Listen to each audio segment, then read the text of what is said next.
Right after the divorce, my mother-in-law threw my father-in-law's torn bag at me and kicked me out. I wandered in the sleet with my son and opened that bag on the sidewalk. It was a late November afternoon in the suburbs of Chicago, the kind of day where a relentless, freezing rain coming off Lake Michigan blanketed the roads. The wind carried the biting chill of damp asphalt and dying oak leaves, making a heavy heart feel even more desolate. My name is Sarah Mitchell. I was 44 years old. That afternoon, after 19 years of marriage, I walked out of the county courthouse doors holding a divorce decree. My 3-year-old son, Leo, standing quietly by my side. The judge had approved the uncontested divorce between myself and Bradley Lawson. I was granted primary physical custody of Leo. Brad was ordered to pay monthly child support and granted visitation rights. The marital assets, however, remained unresolved. The deed to the house, the shares in the family business, and all related financial documents were in Brad's possession. To get my fair share, I would have to file a completely separate, grueling lawsuit. Stepping down the concrete stairs, Leo gripped my hand. "Mom, are we really not going home anymore?" I reached down to fix the collar of his winter jacket. My throat was tight, but I forced a smile. "We're going back to get our things. I've rented an apartment near your middle school. You'll still go to class just like normal." Leo looked over at his dad. Brad stood a few feet away. His dress shirt was impeccably ironed beneath his tailored overcoat. One hand held his phone. The other was tucked casually into his pocket. This man had lived with me for almost half my life, yet in that moment he looked like a stranger I had just bumped into in a subway station. I spoke up.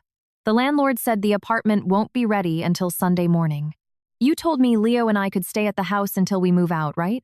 Brad frowned, as if I were bringing up something incredibly trivial. "Yeah. Pack your things, but make it quick. And don't touch any of the company paperwork." I looked at him. "I'm only taking what belongs to me and my son." Leo gently tugged at his dad's sleeve. "Are you coming back with us, Dad?" Brad avoided the boy's eyes. "I have work at the office. Go on ahead with your mom." The word mom rolled off his tongue so lightly. It was as if our 19 years of sharing meals, caring for each other through sickness, and staying awake countless nights beside his father's hospital bed had never happened. I didn't ask anything else. Sometimes, a person's unspoken words tell you everything you need to know. On the ride back, the sleet began to pour. My son and I sat in the back of an old taxi. Leo quietly watched the raindrops streak across the glass. I figured we had 3 nights left. I would pack Leo's clothes and school books, grab some blankets, our small slow cooker, and my accounting ledgers. For our last night in that house, I planned to make Leo a decent dinner: homemade meatloaf, mashed potatoes, and sweet corn, all his favorites. Adults might sever ties, but a child shouldn't have to leave his childhood home on an empty stomach. But the moment I stepped onto the porch, I saw a pair of beige heels placed neatly by the door. They weren't mine. Inside the kitchen, a glass on the granite counter bore the stain of red lipstick. Beside the sink was a small bottle of perfume, that same sickly sweet scent I had caught on Brad's collars for the past year. Jessica Monroe was standing at my kitchen island, casually opening a drawer to take out a spoon. Seeing me, she paused for half a second, then smiled. "Oh, you're back, Sarah? I just brought some contracts over for Brad to sign. The weather was so awful, I thought I'd wait it out." I stared at her coffee mug. "You certainly know your way around my kitchen drawers." Jessica set the spoon down. Her lips were still curved, but her eyes were cold. "I've been overworking a few times. You were probably too busy taking care of your father-in-law to notice." Before I could reply, the harsh sound of wheels dragging across the hardwood floor echoed from the hallway. Margaret, my mother-in-law, was dragging my purple suitcase into the living room. Behind her was Leo's duffel bag. I froze. "Margaret, what are you doing?" She didn't even look at me. She dragged both bags straight out the front door and dumped them under the porch awning. "Packing your things. What does it look like?" Brad agreed to let us stay until Sunday morning. Margaret snapped her head around. If he agreed, go ask him. I don't agree. You're divorced. Lingering in my son's house. What would the neighbors think? Leo ran over and grabbed his backpack off the wet concrete. Grandma, my books are getting wet. Margaret flinched slightly, but a second later, her voice hardened. If you're following your mother, your things go with her. This isn't a motel. I stepped forward, trying to keep my voice steady. Be as mad at me as you want, Margaret, but look at the sleet. The apartment isn't ready. Just let us stay one night. I'll find a hotel tomorrow. She looked me up and down with utter contempt. Don't think just because you gave birth to my grandson you can cling to this house forever. The ink on the divorce papers isn't even dry and you're already playing the victim? The word victim cut deep. For 19 years, no matter how harshly she spoke to me, I treated her like my own mother. I drove her to her cataract surgeries. I stayed up icing her forehead when she had a fever. I organized every Thanksgiving dinner and paid for her prescriptions. Yet, in one afternoon, I had become nothing but a nuisance. Leo stepped in front of me. Grandma, we're not clinging. Just let us stay tonight. It's freezing outside. Margaret looked at the boy. The hand holding her keychain relaxed slightly. I thought she was softening, but right then, Brad walked through the gate. Jessica immediately grabbed an umbrella and ran out to shield him. The two stood close together under the awning, looking so natural that I suddenly realized my 19-year marriage was just a play that had ended long ago. I was just the only one refusing to leave the stage. Margaret looked at her son, then turned her face away. Your father let you go with your mother, so go. Leo turned to Brad. Dad, tell Grandma to let us stay one night. Please. Brad brushed a few icy drops off his sleeve, not looking at his son. Leo, don't stress your grandmother out. Your mom already rented a place. What's the big deal if you leave early? I stepped toward him. You promised at the courthouse. Brad sighed. Don't blow this out of proportion, Sarah. My mom doesn't want you here. Why force it? Just take him to a motel for the night. I stared at him for a long time. You know I haven't gotten paid yet. You froze our joint accounts. I have exactly $60 in cash in my purse. Brad faltered, but Jessica immediately chimed in. You have friends, don't you? Relatives? Surely you can call someone. Stop acting like this family is driving you to the brink. I turned to her. You have no right to speak on family matters. Jessica's face flushed. Margaret immediately yelled. Who are you to talk about rights? You're the one who is no longer family. Margaret marched over to the utility closet in the hallway, bent down, and dragged out a faded olive green canvas duffel bag. The bottom had a triangular patch made of brown leather, and the straps were frayed, nearly torn. I recognized it instantly. It was my late father-in-law's bag.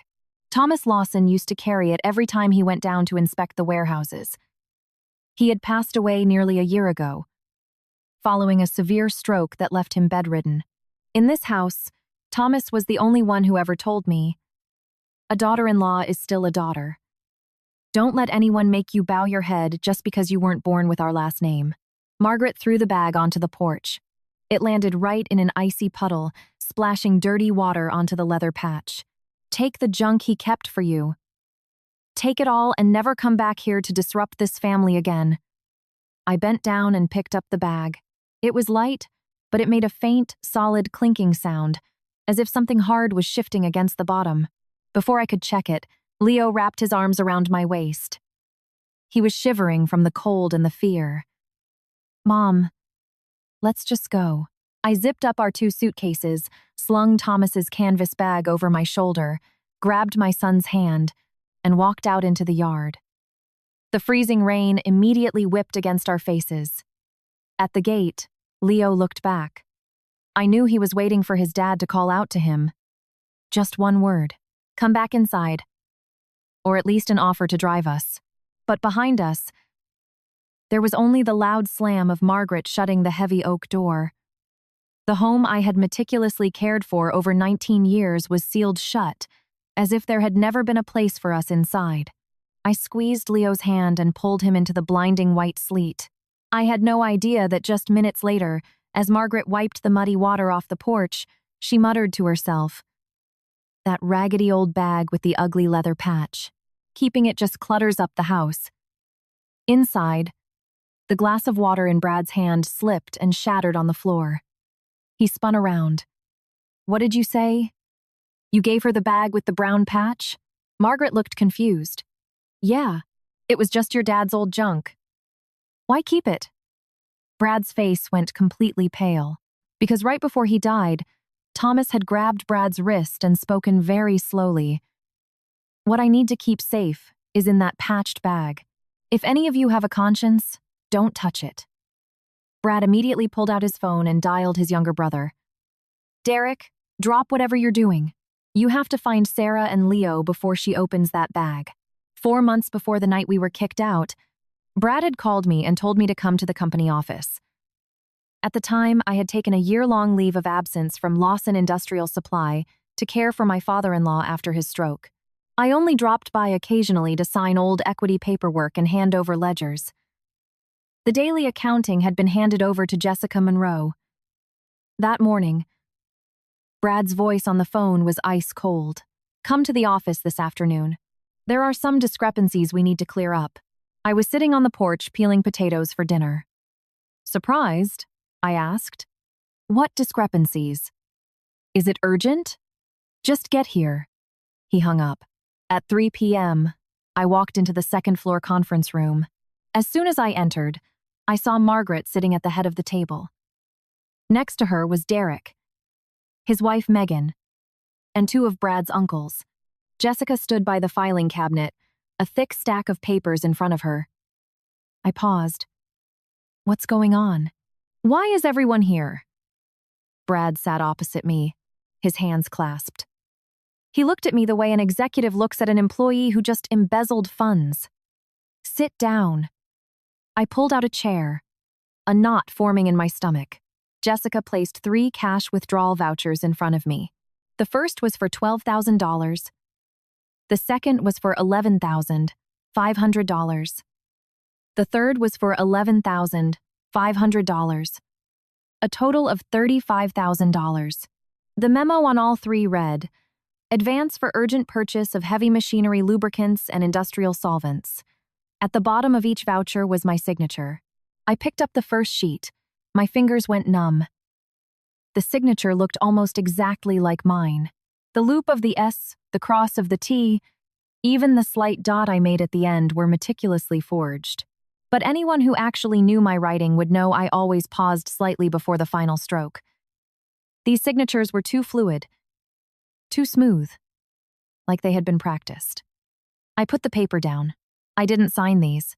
Margaret slammed her hand on the table. "If not you, who? Your name, your signature. Company documents clear as day, and you deny it." I turned to Brad. "What dates were these generated?" Jessica answered for him. "May 12th, 14th, and 15th. I did the math in my head and fired back. On May 12th, I was taking Thomas to the County General Hospital for his follow-up. On the 14th and 15th, I was doing freelance bookkeeping for Karen's hardware store in town. I wasn't even at this office." Jessica opened another folder. "Here is the cash ledger, the cash receipt, and the 3 delivery manifests, all bearing your signature." I looked down. More terrifyingly accurate forgeries. I looked at Brad. "Brad, you know I'm on leave. I don't hold the petty cash. I don't have the company seal. And I don't have the authority to unilaterally approve a $35,000 cash withdrawal." Brad leaned back in his chair. "You used to oversee inventory. You know the clients and the vendors. It's not impossible that you arranged a side deal and pocketed the cash."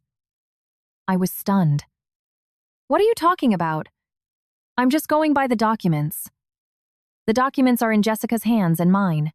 You're presented with signatures that match yours, and you're asked to take accountability." "Is that unfair?" Jessica furrowed her brow. "Don't drag me into this, Sarah. I just maintain the books. I let out a bitter laugh, so hollow it frightened even me. Maintain the books? So someone who wasn't even in the building walked away with $35,000? Great bookkeeping. Margaret immediately yelled, "Stop with the sarcasm! This family fed and housed you for nearly 20 years, gave you a job, put you on the board. Now the money is gone, and you bite the hand that feeds you." I glared at her. "I married your son, Margaret. I didn't come here as a charity case. For 19 years I worked for this company, took care of your husband, cleaned your house, and raised your grandson. You talk like I've just been sitting around leeching off you." One of the uncles cleared his throat. "All right, we're all family here. Sarah, if there's something going on, just admit it. Return the money, and we won't have to involve the police." The phrase "we're all family here" sounded more venomous than any insult. We were family, but they were all sitting on the other side of the table. I turned to Derek, who managed the warehouse. "Derek, did these shipments actually come into the warehouse?" Derek was staring at the table. Hearing his name, he jumped slightly. I don't remember every shipment." "You don't remember? Or you're too scared to say?" Brad tapped his knuckles on the table. "Derek, just speak to what's in the log." Derek looked up. Our eyes met for a fraction of a second. I saw pure terror in his gaze. Later, I would learn that Derek had seen Jessica take the company seal out of the accounting office at 10 p.m. one night. He also knew the shipments listed on those papers never hit the loading dock, but Brad had him in a chokehold. A $12,000 withdrawal used to pay for Derek's daughter Emma's heart surgery was transferred from the company account. The memo read, "Inventory advance." Derek knew it was coded illegally, but when his daughter was on the operating table, he just took the money and bowed his head. Brad leaned forward, his voice slow and deliberate. "You have two choices, Sarah." "What choices?" 1. You sign an uncontested divorce agreement, step away from all company operations, and temporarily waive your right to asset division. I will keep this $35,000 issue strictly internal while we investigate. I clenched my fists under the table. "And the second choice?" Brad looked right at me. "I hand this entire file over to the authorities. They can figure out who's right and who's wrong. But you should think about Leo. He's in the 7th grade. If the whole middle school finds out his mother is under criminal investigation for embezzling from his father's company, do you think he can handle that?" I couldn't believe my ears. "You're using our son to threaten me? I'm forcing you to look at the consequences." I stood up. "You're his father. You'd really do that to him?" Brad didn't flinch. "I didn't forge those vouchers. The signature is yours. It's not me." I practically screamed. The room went dead silent. Jessica crossed her arms, her voice light. "If you're so sure you didn't do it, let them investigate." "Why are you so afraid?" I turned to look at her. "Do you know why I'm afraid?" "Because I don't have a single copy of the ledgers. I have no access to the accounts. I don't hold the company seal. Every single thing that could prove my innocence is sitting in the hands of you two." Jessica pursed her lips and said nothing. Margaret looked at me with fake disappointment. "Just admit it. People are forgiving if you confess. Tell the truth. And maybe Brad will remember your years of marriage." I felt my heart turn to ice. Not a single person in that room asked if I was being framed. They only asked when I was going to confess. I looked at Derek one last time. "Do you really believe I stole that money, Derek?" His lips parted. Brad cut him off. "He's just looking at the documents." I understood. Derek didn't believe I stole it, but he was more afraid of losing what he had than he was of me being framed. I sat back down. I picked up the pre-drafted divorce agreement. Brad had already signed his name. He hadn't just come up with this idea today. Everything had been orchestrated. I asked, "If I sign this, do you promise never to mention this fake embezzlement to Leo? Keep his name out of it." "I agree," Brad answered instantly. "And I'll give you time to figure out a living situation." Fine. I looked at my forged signatures one last time. Back then, I was naive enough to believe that if I just swallowed the injustice, the war would end. I picked up the pen and signed the papers. They say yielding brings peace.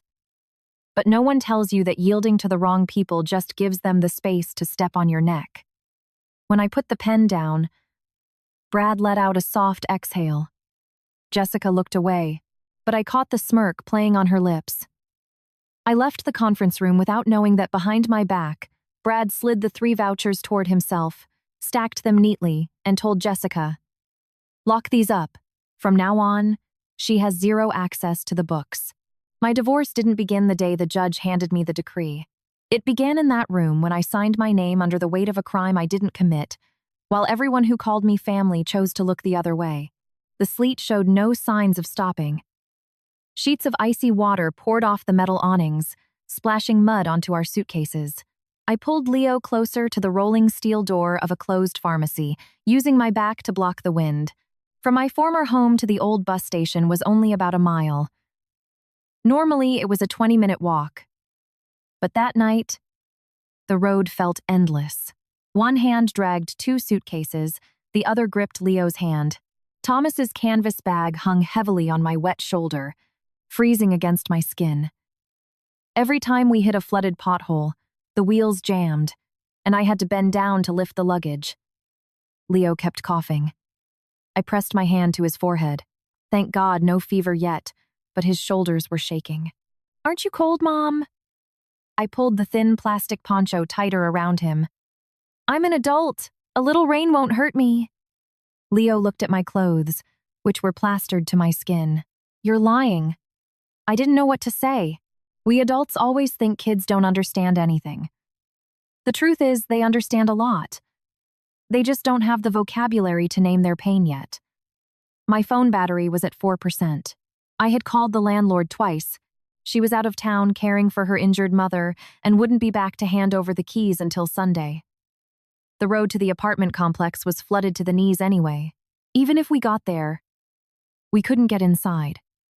I thought about my parents' old house. My mom had passed away 6 years ago, my dad 2 years before her. My younger brother lived there now. He worked night shifts, and his wife was heavily pregnant, due any day. I couldn't bear to wake them up in the middle of the night and drag them into this mess. I thought of a few old friends, but my phone was dying, and Leo was shivering violently. I just needed a dry awning for him to sit under.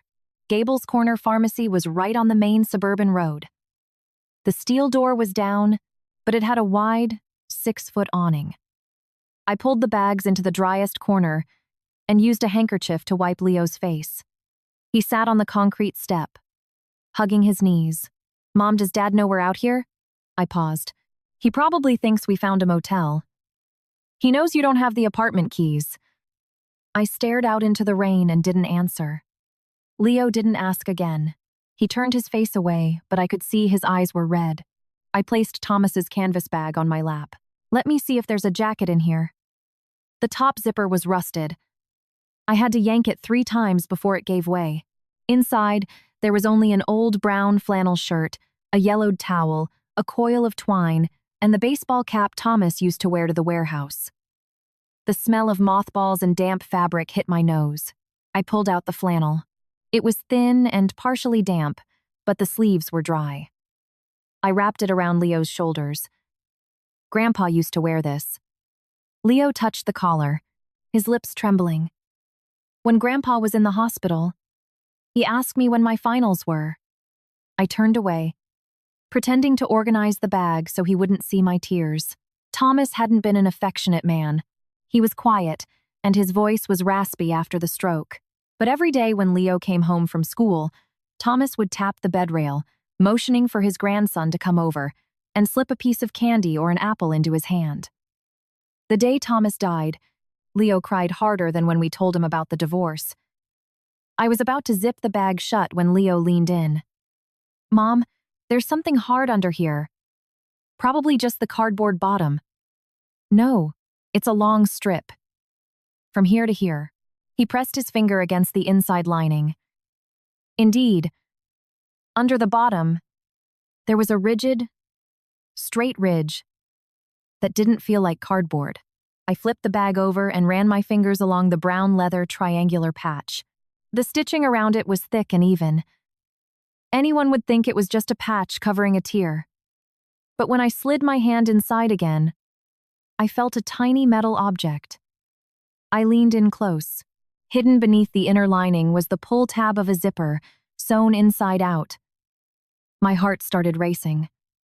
I tugged at it. It was stuck from years of disuse. I used the tip of my old car key to pry it loose, then pulled it inch by inch. A faint zip sounded over the noise of the storm. Beneath the false bottom was a slim compartment. Leo held his breath. I slid my hand in and pulled out a manila envelope wrapped in 2 layers of plastic zip-top bags, followed by a black USB flash drive, a worn blue notebook, a keyring with 3 keys, and a business card. The card read, Robert Sterling, attorney at law. On the back, in Thomas's handwriting, trust Bob like you trust me. I placed everything on the dry towel. My hands were shaking. The front of the envelope clearly stated, for Sarah, only open if you have no one left to rely on in this house. I read that sentence over and over. Leo leaned in. Did Grandpa write that for you? Yes. Did he know you were going to get kicked out? I shook my head. I don't know. But a more terrifying question echoed in my mind. What did Thomas know? I tore the plastic and opened the envelope. Inside were 3 pages of lined paper, written in a shaky but legible hand. Sarah, if you are reading this letter, it means I am no longer strong enough to protect you, or you have been pushed out of the home you helped build. I am not sure how far Brad will go, but I know the company has shipments that exist only on paper. Someone has been using your old signatures from the archives. I overheard Brad and Jessica talking about it. I had to stop. The icy rain was roaring outside, but my ears were ringing so loudly I could barely hear it. Leo grabbed my wrist. Keep reading, Mom. I took a deep breath. I cannot leave you with a definitive conclusion, because unverified suspicions are not the truth. The USB contains a voice recording and a few files I managed to secure. The blue notebook, logs, license plates, delivery dates, and the discrepancies I noticed. The 3 keys open the Fox River cabin and the safe inside it. That cabin is an inheritance from my parents. It does not belong to the company. If you need help, find Bob Sterling. I can only open a door for you. You must walk through it with evidence and a clear head. Do not, under any circumstances, take the fall for someone else just to keep the peace in the family. I dropped the paper. That last line sliced right into my deepest wound. 4 months ago, I had signed that divorce paper simply because I wanted the fighting to stop. I thought taking the hit would shield Leo from the rumors. But Thomas had seen the truth I refused to acknowledge. I wasn't saving the family. I was just buying criminals more time to hide. Leo pointed at the flash drive. What's on this, Mom? I checked my phone. 3% battery. I couldn't open files on it, but in my purse, I had Leo's old tablet. Luckily, it had 20% battery. I booted it up, plugged in the USB using an adapter. There was only one audio file, a few photos, and a spreadsheet. I tapped the audio file. It started with the hum of an air conditioner and a drawer sliding open. Then, Jessica's voice, very quiet. We have plenty of Sarah's old signatures on file. Faking it isn't hard. But you have to make sure your family actually believes she took the cash, Brad's voice replied. Just draft the first 3 vouchers and keep it quiet. When she realizes it could ruin Leo, she'll back down on her own. I hit pause. Leo stared at me, his face pale. That was Dad, wasn't it? I swallowed the lump in my throat. It sounds like him. But we have to let professionals verify it. We can't tell anyone yet. I didn't want to lie to my son, but I also couldn't let a 13-year-old convict his own father based on one unverified tape. I opened the blue notebook. Inside were dozens of dates, license plates, and names of receiving vendors. Some lines were highlighted in red, Some just had a question mark. Near the back, Thomas had written, Truck 89C on May 14th. Where is it? That was one of the exact dates I had supposedly embezzled money. My phone vibrated. Brad was calling. I ignored it. Immediately after, Derek's number popped up. Leo looked at the screen, his voice dropping. Mom, answer it. Maybe Dad is worried about us. Before I could stop him, Leo grabbed the phone and hit accept. Uncle Derek? I snatched the phone, but it was too late. Through the speaker, Derek's frantic voice rang out. Leo? Where are you guys? We're near the old bus station. Mom is... I ended the call. In the split second before it disconnected, I clearly heard Jessica's voice in the background screaming at Derek. She absolutely cannot open that bag. I looked at Leo. The boy realized his mistake and panicked. I'm sorry, Mom. I hugged his shoulders. It's okay. You didn't know. Suddenly, headlights swept across the wet asphalt. From the end of the street, high beams cut through the rain, heading straight for the pharmacy. Through the glare, I recognized the gear and wrench logo of Lawson Industrial Supply on the side of a box truck. I shoved the letter, the USB, and the notebook deep inside my jacket. The engine idled right in front of the awning. The passenger door opened. Derek stepped out first, popping a black umbrella that instantly bent in the wind. Behind him, 2 warehouse workers sat in the cab. I recognized one as Mike, a loader, and the other as Kevin, a driver who had joined less than a year ago. Both looked confused, like they had no idea why they'd been dragged out here. Derek turned and signaled for the 2 guys to stay in the truck. He walked toward us alone. Rain dripped from his umbrella onto his jacket. He stopped about 5 feet away. His eyes locked on the canvas bag by Leo's feet. Sarah, hand over the bag. I didn't stand up. For what? Brad says there are company documents in there. What kind of documents? Derek gripped the umbrella handle tighter. I don't know. He said it's Dad's stuff. Might be old shipping logs or warehouse manifests. You don't work for the company anymore. You shouldn't have them. I stared at him. His excuse sounded rehearsed, but his eyes darted everywhere except my face. You drove a box truck out in a storm, at midnight, bringing warehouse muscle, just to politely ask for some old papers that you don't even know the contents of? Why? Derek was silent. Suddenly, Leo bent down and clutched the bag to his chest. You can't take it. Derek flinched. Leo, I just need to take it back and check it. It's Grandpa's stuff. He left it for my mom. You're not stealing it from her. Go away. Leo's voice cracked. He wasn't screaming, but the trembling voice of a freezing, soaked child was far more piercing than any yell. He stood in front of me, knuckles turning white as he gripped the canvas. Derek stared at his nephew for a long time. I knew what he was thinking about. He was thinking about Emma. When his daughter needed heart surgery, Derek and Megan had begged everyone for the $100,000 deductible. Brad said he would handle it, but kept stalling, claiming the company had cash flow issues. It was me who took the 2 diamond stud earrings my late mother gave me, pawned them, and handed the cash to Megan. Derek had stood outside the ICU, eyes red. I'll write you an IOU. I had waved him off. Your daughter is in there. Don't worry about IOUs right now. Save her first. We'll figure it out later. Since that day, I had never brought up the money. But tonight, the man who used to call me sister was standing here following orders from the man who threw me into the street. I stood up slowly. Derek, I'm not going to ask you what's in the bag, and I'm not going to force you to tell me secrets you're too scared to say. Derek looked up. I just have one question. I paused. Do you honestly believe I stole $35,000? Derek's lips moved slightly. That depends on the paperwork. I'm asking if you believe it. You run the warehouse. If a massive bulk order of industrial solvents was purchased urgently, you would know. Derek looked down. I don't personally oversee every truck. I gave a bitter laugh. You talking in circles gives me my answer. You don't believe I took it. But you're terrified of saying so. The rain blew sideways under the awning, soaking Derek's jeans. He stood frozen. Leo looked at his uncle.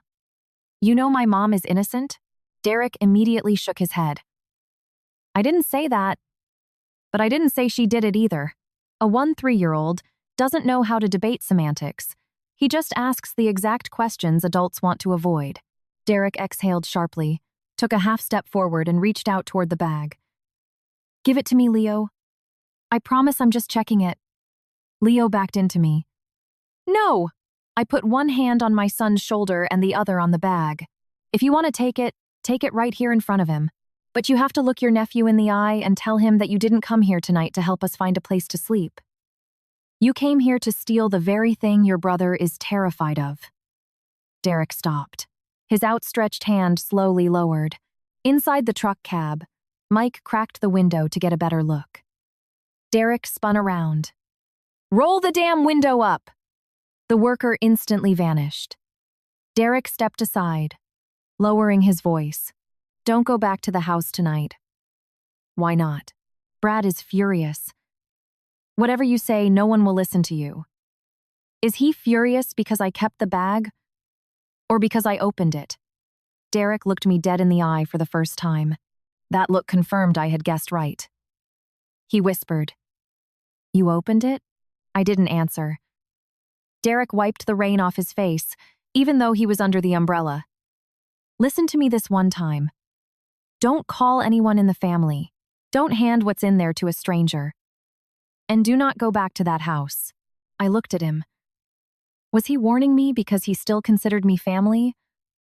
Or because he was terrified Brad would do something reckless and drag him down with him? Derek closed his eyes for a second. I knew that was the first honest thing he had said all night. Derek walked back to the truck. After a few steps, he stopped but didn't turn around. Find a warm place for Leo. His cough sounds bad. I replied, If you still care about him, Derek, don't let anyone use the word family to force you to do the wrong thing. Derek's shoulders tensed. He got in the cab and shut the door. The truck didn't leave immediately. It idled for almost a minute. Through the windshield wipers, I saw Derek on his phone, probably calling Brad. Then the truck pulled a U-turn, its red taillights fading into the rain. Leo let out a breath, then broke into a violent coughing fit. I helped him sit down. Mom, is Uncle Derek coming back? I don't know. Is he a bad guy? I pulled Thomas's flannel shirt tighter around him. There are people who aren't entirely bad, but because they are afraid, they stand still while others do bad things. That silence can still hurt people. So what should he do? He has to choose. Just as I finished speaking, a metallic click echoed from behind the rolling steel door. A key turned in the lock. I jumped, pulling Leo close. The steel door rattled upward. A woman in her 60s peered out, holding a small flashlight. It was Mrs. Gable, the pharmacy owner. She looked at us from head to toe, then at our soaked luggage. Lord have mercy. How long have you two been sitting out here? I quickly stood up. I'm so sorry, Mrs. Gable. The sleet was too heavy. We just needed the awning. We won't block your storefront. Mrs. Gable shined the light on Leo. The boy is hacking up his lungs and you're sitting in the wind? Get inside, get inside. Ma'am, whatever it is, we'll talk in the morning. If he gets pneumonia, you'll really be in trouble. She pulled the door higher and helped me lug the small suitcase inside. The back room of the pharmacy was barely 200 square feet, holding a folding cot, a small dining table, and an old fridge. Mrs. Gable grabbed a clean towel for Leo, dug out some old sweatpants her grandson left behind, and told him to change. She put a kettle on a hot plate, tore open a packet of chicken noodle soup, and told me, make him sip it slowly. Don't let him chug it, or the cold will make him throw up. I held the mug of soup, my hands shaking from the warmth. Thank you so much. We'll leave first thing in the morning, Mrs. Gable didn't ask why we had suitcases. She didn't ask where my husband was. She just looked at my muddy shoes and said, "Everyone hits rock bottom at some point. Sharing a roof for a night doesn't mean you owe me a life debt. Don't worry about it." Those words made my eyes burn. On the exact same night, the woman I had called Mom kicked her own grandson into a storm, while a total stranger opened her door to let us in. Leo drank half the soup and laid down on the folding cot. He still gripped the strap of his grandfather's bag, refusing to let go. I sat leaning against the wall, only managing to doze off as dawn broke. Around 6 a.m., Mrs. Gable's phone rang. A customer calling in a prescription gossiped that the whole suburban neighborhood was talking about how Thomas Lawson's daughter-in-law had grabbed her kid and run away in the middle of the night. Mrs. Gable looked at me, didn't ask a thing, and just replied into the phone. "I don't know about anyone's family drama, but last night I saw a mother and a soaking wet child shivering outside my door. Whoever kicked who out? Let's keep the facts straight." I knew Margaret had beaten me to the punch. She was spinning the narrative, making herself the victim of a vindictive daughter-in-law. I borrowed Mrs. Gable's phone and called Bob Sterling, the attorney. The second I said my name, he ordered, "Keep everything exactly as it is. Do not delete files, do not email anything, and do not discuss the contents with anyone. I'm coming to get you. You know about the bag?" Silence on the line for a few seconds. "Your father-in-law came to see me a little over a year ago." I was about to ask more when my own phone vibrated. A text from Derek. Just 2 lines. "Dad's notebook has license plate 89C. Find the guy who drove that truck." Less than 40 minutes later, Attorney Sterling pulled up to the pharmacy in an older SUV. He was wearing a gray button-down, carrying a briefcase, his graying hair plastered to his forehead from the rain. He walked into the back room and didn't ask about the bag right away. He knelt down next to Leo. "You still cold, buddy?" Leo shook his head, gripping the canvas bag. "I'm okay." Bob thanked Mrs. Gable, took down her phone number, and then turned to me. "What did you open?" "The letter, the notebook, and 1 audio file. I haven't sent them to anyone." "Was the tablet connected to the internet when you played it?" I explained exactly what I had done. He nodded, pulled 2 tamper-evident evidence envelopes from his briefcase, and had me personally place the USB, notebook, and letter inside. I asked why. "Chain of custody," he explained calmly. "From this second on, anything that could be evidence needs a documented paper trail of who has it, when it was opened, and how it was stored. Anger doesn't win cases, Sarah. Evidence does." His calm demeanor stopped my head from spinning. Before we left, I bowed my head to thank Mrs. Gable again. She shoved a bag of cold medicine into my hands and refused to take my money. "Take care of the boy first. Adult problems have a way of sorting themselves out." I didn't know how I would ever repay her kindness, but I will always remember that while my family was hunting me down to steal a bag, a stranger was only worried about my son's fever. We drove out toward the river as the sun came up. The rain had slowed to a mist. We crossed a small concrete bridge and turned down a narrow dirt road. Leo looked out the back window. "Grandpa has a house way out here? This is the old homestead your great-grandparents left him on the Fox River," Bob explained. "Thomas used to come here to fish and garden, but when the company got big, he stopped visiting. Have you been here with him?" I asked. "Once, over a year ago when he could still walk with a cane." Bob paused. "Your father-in-law didn't know exactly how this would play out. He was just terrified that when the time came, you wouldn't have any leverage left." The cabin appeared behind a row of overgrown trees. It was a 1-story wood-paneled house, the yellow paint peeling badly. Weeds choked the gravel driveway. The roof sagged in one corner, water dripping steadily into a rusted bucket on the porch. It wasn't pretty. It wasn't comfortable. But the foundation was high. The doors were solid. And it sat on a massive plot of land bordering the river. I stood at the gate, clutching the keys. "A lump in my throat," Leo asked. "Can we live here, Mom?" I looked at the patchy roof. We have to check the paperwork first, honey. The largest key opened the gate lock. The second opened the front door. After jiggling the rusted deadbolt, the door gave way, releasing a wave of musty air. Inside sat a heavy wooden dining table, a credenza, and a mantel covered in dust. On the wall hung a black and white photo of a young Thomas standing proudly next to his very first delivery truck. Leo ran over and smiled. Grandpa had so much hair. It was his first real smile since we left the courthouse. I wiped the dust off the frame. Bob walked over to the credenza and slid it aside. Behind it, bolted into the wall, was a small steel safe. The final key fit perfectly. Inside were 3 shelves. The top held property deeds, certificates of deposit, and a yellow envelope sealed with wax. The middle shelf held a tin box of old receipts. The bottom had a few notebooks and a pouch containing a destroyed corporate notary seal. Bob pulled out the yellow envelope. Thomas gave me a copy of this. The one in the safe is the one he wanted the family to find when the time was right. It was a notarized last will and testament. I read it line by line. The Fox River cabin and the surrounding acreage were left entirely to Leo. Because my son was a minor, Bob Sterling was appointed as the executor of the trust until Leo turned 18.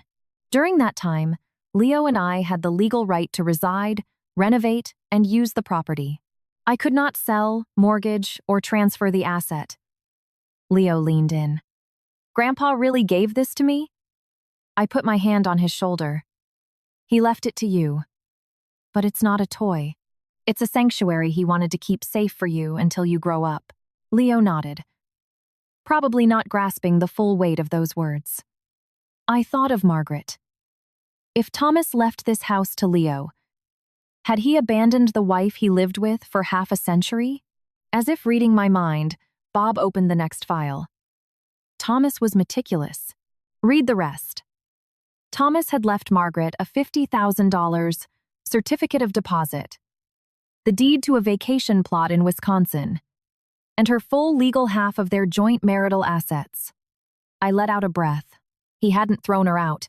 He just clearly separated her share from the safety net he built for his grandson. If anyone claimed he favored his daughter-in-law and abandoned his wife, this document would shut them up. I sat down on a wooden chair, feeling both relieved and utterly heartbroken. Margaret had hidden the bag for nearly a year because she was paranoid Thomas was giving me her money. The truth was, he provided for her perfectly. Her own paranoia had made her act like a victim, even though no one had victimized her. Bob placed the tin box on the table. Inside was a handwritten letter from my own parents, confirming that 6 years into my marriage, they gifted me $20,000 in cash and a portfolio of stocks worth another $25,000. I touched the paper, my eyes watering. My mother's neat handwriting read, "Seed money for our daughter, to keep her safe in times of sickness. This is Sarah's separate property." Attached to it was a signed acknowledgement from Brad. He acknowledged that my inherited cash and stock sale had been used entirely as the down payment on the marital home we lived in. I remembered it vividly. We bought the lot for $350,000. Besides my inheritance, we had $20,000 in savings. Margaret kicked in $10,000. We took a mortgage for the rest. Yet, when Brad forced me to sign the divorce papers, he claimed the house was in his name and I had no right to it. I looked at Bob. With this, I can get my half of the house back, right? He shook his head. It's never that simple. This proves the source of the down payment. It's critical evidence, but it doesn't automatically void the divorce agreement you signed. He jotted 3 lines on a notepad. Your inheritance is one source, the marital savings and the mortgage are another. Margaret's gift is a third. To untangle this, we have to file a motion to revisit the asset division based on fraud and duress. I nodded. I didn't need a guarantee that I'd win. After what I had been through, I just needed the truth to be out of Brad's exclusive control. What about the $35,000 embezzlement frame-up? I asked. The audio recording proves he made it up. No, it doesn't. Bob's answer hit me like a bucket of cold water. The audio shows Brad and Jessica discussing faking your signature, but it does not explain how the money was actually withdrawn, who received the goods, or if the goods even existed. An audio clip opens an investigation. It doesn't close a case. He flipped over Thomas's letter. In the corner, scribbled in tiny print, was a note. To find out which trucks never delivered. Find Brenda Wallace. But don't pressure her. She's terrified for her son. I remembered Brenda. She was the head accountant at Lawson Industrial for over a decade.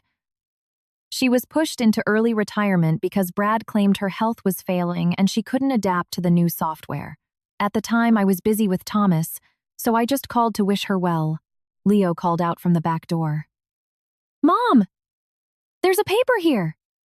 Bob and I walked over. Half shoved under the back door gap was a piece of paper. The corner damp from the rain. It had clearly just been placed there.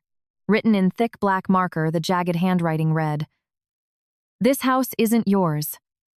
Don't think a will means you win." I looked out at the backyard.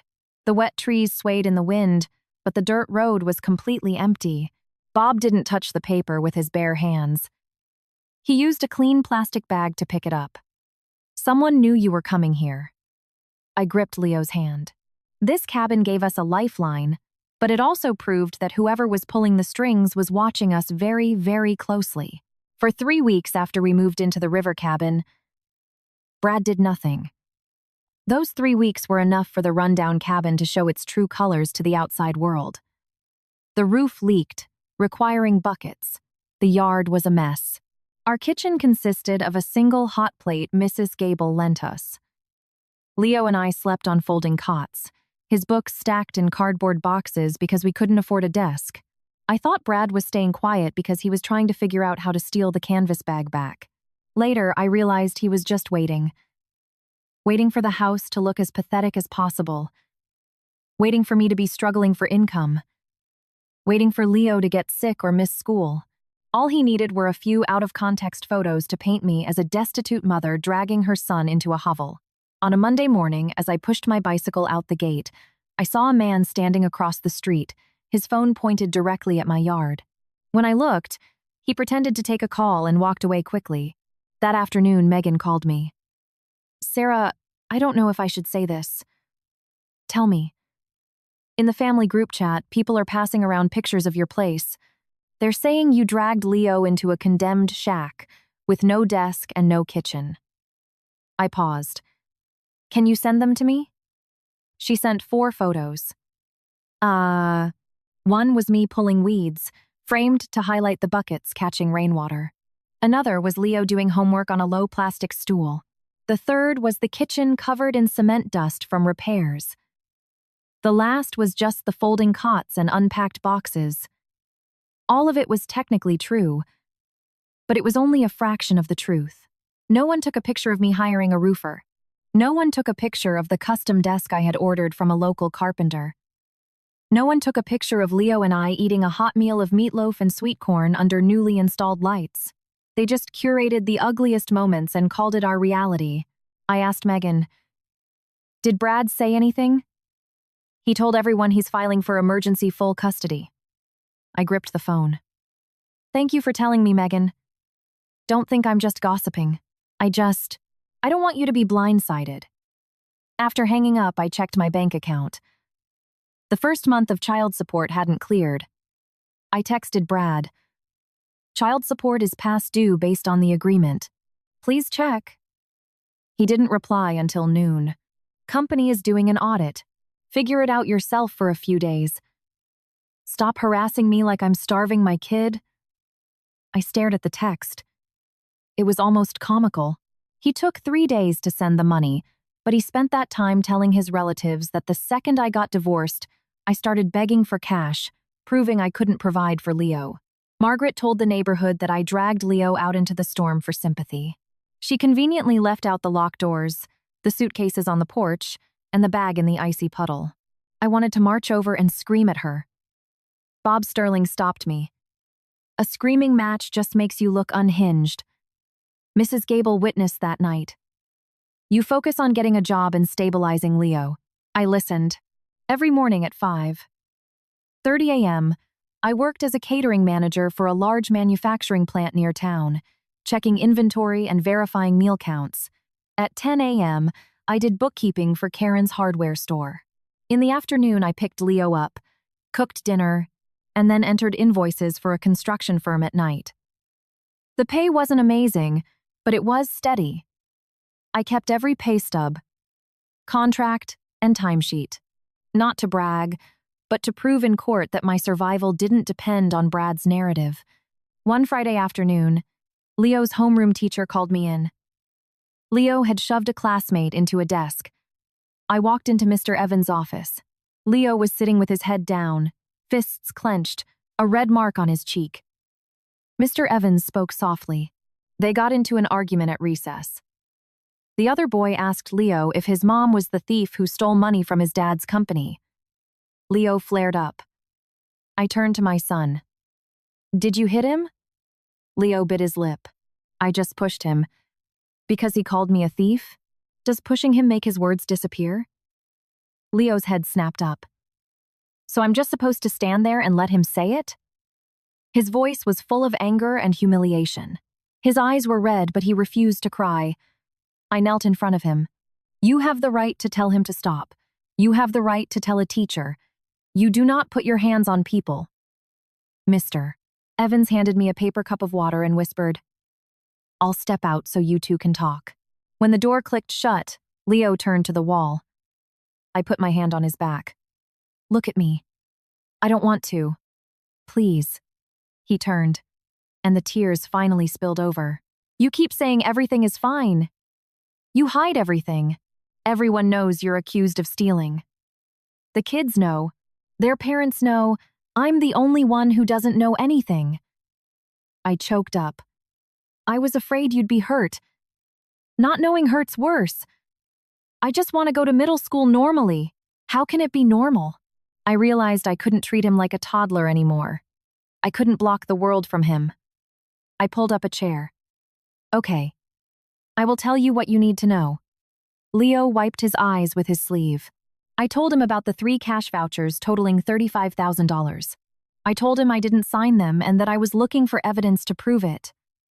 I said his dad and Jessica claimed the papers were real, and I was at a disadvantage.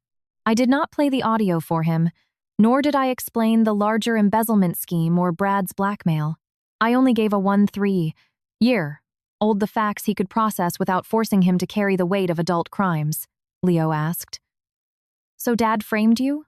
I spoke carefully. "There are things your dad needs to explain to a judge, but deciding if someone is guilty requires hard evidence, not just our anger." "Is Dad a bad guy?" I looked at his face. "He's your father.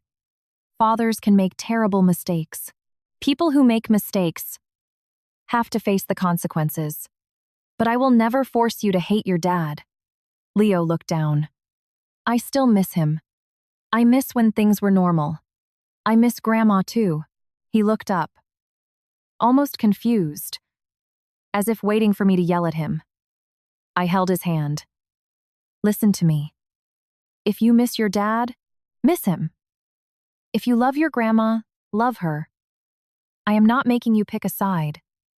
But loving someone doesn't mean you pretend the wrong things they do are right." He was quiet for a long time before asking, "If Dad is wrong, will you still let me see him? If it's safe, I will never stop you. And if you're angry with him, you have the right to be angry. But don't let anger turn you into someone you're not."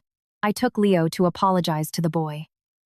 Mr. Evans made both boys take accountability, since the other student threw the first verbal punch. As we were leaving, Mr. Evans pulled me aside. "Sarah, I think you should see this." He opened his laptop and played hallway security footage from that morning. A woman was standing near the classroom door, talking loudly to 2 other PTA moms. As a group of students walked by, she deliberately raised her voice. "Did you hear Leo's mom embezzled 35 grand from her husband? Then she dragged the kid away just to extort him in the divorce." I zoomed in on the woman's face. I had met her at a Lawson industrial vendor banquet. She owned a private catering company and was close friends with Jessica Monroe. Mr. Minadia Evan said. I don't know the truth of your family situation, but an adult deliberately spreading unverified rumors outside a middle school classroom is unacceptable. The school is addressing this with her. I stared at the paused screen. Brad wasn't just trying to prove I was poor. He was intentionally directing the slander right at my son's locker. And his mouthpiece was Jessica's best friend. Seeing that video made me realize the rumors hadn't reached the school by accident. But I didn't confront Jessica. Bob Sterling gave me blunt advice.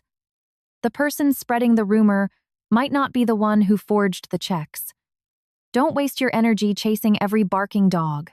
Bob opened Thomas's blue notebook to the page, with the license plate ending in 89C. He pointed to a name written in the margin. Brenda Wallace. I had worked with Brenda for a decade. She was 14 years older than me, meticulous to the point that if a ledger was off by 50 cents, she'd track it down. She wasn't overly friendly, but she never threw a subordinate under the bus. When she was fired, Brad told everyone she was too tired to learn the new software. I had believed him. Brenda lived in an older apartment complex behind the town plaza. On Sunday morning, I brought a bag of oranges and knocked on her door alone. The moment she opened it and saw me, she froze. What are you doing here? I wanted to ask you a few things about Lawson Industrial. She immediately looked out into the hallway and pulled the door halfway shut. I'm retired. Ask the people who still work there. I did ask them. They said I stole $35,000. Brenda went silent. I put the oranges on her table. You don't have to trust me, Brenda. I just want to know what anomalies my father-in-law saw regarding the truck logs. I placed a photocopy of Thomas's notebook page on the table. The second she saw Thomas's handwriting, the hand she was using to pour coffee stopped mid-air. Where did you get this? He kept this? What did you give him, Brenda? She slammed the coffee pot down. I didn't give him anything. I don't know. She sat down, letting the ticking wall clock fill the silence. After a long time, she finally spoke. Sarah, I'm telling you the truth. I don't want any part of your family's mess. I'm old. I don't work there. My son has a wife and 2 kids to feed. Kevin is still driving for the company, right? She scowled. Don't you dare go looking for him. I haven't met him. Then keep it that way. Her voice was harsh, but her eyes were terrified. I spoke slowly. I understand you're scared for Kevin's job, but if there are people in that company willing to forge documents to frame me for theft, are you absolutely sure they won't do it to someone else? Brenda looked out the window. You don't get it. Good jobs with benefits are hard to find. Kevin is paying a mortgage. If he gets fired, his whole life falls apart. And what about my life? I asked. I signed that divorce paper thinking if I just took the hit, Leo would be left alone. But they didn't stop. They brought the rumors to his middle school. Brenda pressed her lips together. I pushed the photocopy toward her. I'm not asking you to be a hero. I just need to know what Thomas saw. A long time passed before she sighed. When did Thomas come see you? About 2 months before his severe stroke. She looked at her hands. At the time, I noticed Jessica logging into the software after hours. There were late-night inventory receipts, and the corporate seal wasn't locked in the safe. When I asked, she said Brad ordered her to do emergency processing. Did you tell Thomas? Yes. And then? The next day, Brad called me into his office. He said he doubted an older person's ability to keep up with modern accounting. A month later, I was let go. Did you keep backup copies of the ledgers? Brenda looked me dead in the eye. No. She answered too fast. I knew she was lying. But I stood up anyway. I understand. Thank you for your time. Just as I reached the door, I heard a motorcycle pull up. A man wearing a delivery jacket walked in holding a helmet. It was Kevin, her son. He looked at me, then at the paper on the table. Sarah? I nodded. Hi, Kevin. Brenda immediately snatched the paper. Kevin, go change. But Kevin had already seen the license plate number. He stepped forward and grabbed the paper. That's my truck. Do you remember where you drove on May 14th of last year? I asked. Kevin frowned, pulling out his phone to check his calendar. If the schedule holds, I was running the Indianapolis route. Why does this say I delivered to an industrial park in Naperville? Brenda tried to pull the paper away. It's nothing. Mind your business. Kevin looked at his mom. Do you know something about this? No, I said. This is Thomas's notebook. Your truck is listed on dates with questionable deliveries. Kevin sat down, his face serious. Show me the rest, Brenda yelled. Don't show him anything! Kevin, you work 60 hours a week! Don't get involved in other people's drama. Kevin ignored her. He grabbed his laptop from his backpack and opened his dispatch logs. GPS data is only kept for 6 months, but I have my dispatch texts, toll receipts, and per diem logs. He searched for May 14th. His truck passed a toll booth heading to Indianapolis at 6:40 a.m., fueled up near the interstate at 9 a.m., and didn't return to the Chicago area until 8 p.m. Yet, Thomas's notebook and the forged vouchers claimed his truck delivered heavy machinery lubricants in Naperville at 10:30 a.m. My scalp prickled. A truck cannot be in 2 places hundreds of miles apart at the same time. Kevin checked 3 other dates. 2 matched his out-of-state routes to Detroit. On the 3rd, the truck was in the shop for brake repairs, but the paperwork said he was hauling a full load. Kevin looked at his mother. You knew about this, didn't you? Brenda stood up defensively. I knew some numbers didn't match. That doesn't mean it's a crime. Then why did you keep the backup drive? Brenda froze. I was equally shocked. Kevin looked toward a locked wooden cabinet. When you got fired, you brought home 4 binders. You said it was junk paper, but I saw you lock them up. Brenda turned pale. Stop talking. Why? Because you still work for them. Kevin shut his laptop. Mom, you're scared I'll get fired. I get it. But if these shipments are fake, eventually they'll use my name on the fall guy paperwork. Who's gonna believe me then? Brenda turned to me, exhausted. You see, all it takes is one word, and my son is dragged into it. I don't want Kevin to lose his job, I said gently. But his name was in their files long before I walked in here. She said nothing. I left without getting any documents. 3 days later, Kevin called me. He sounded frantic. Sarah, I got suspended. Why? Brad claims a load of industrial solvents worth 40 grand is missing. They put a write-up in front of me saying I shorted a delivery. Did you sign it? Hell no. I asked what date, what truck, who signed for it. They wouldn't give me a straight answer. When I refused to sign, they took my keys. That afternoon, I went back to Brenda's apartment. Kevin slammed the write-up on the table. Read it, Mom. Brenda didn't even finish the first page before her hands started shaking. Kevin said, When Sarah got framed, you told me to shut up to save my job. Now it's my turn. How much longer can we shut up? Brenda sat perfectly still. Then, slowly, she stood up and walked into her bedroom. I heard a key turn. Wood scraping against the floor. She came back carrying a small metal lockbox. Inside was an old external hard drive and 4 thick binders wrapped in twine. She kept her hand on the lid. I'm not giving this to you yet. I'm not forcing you, I said. Her eyes were red.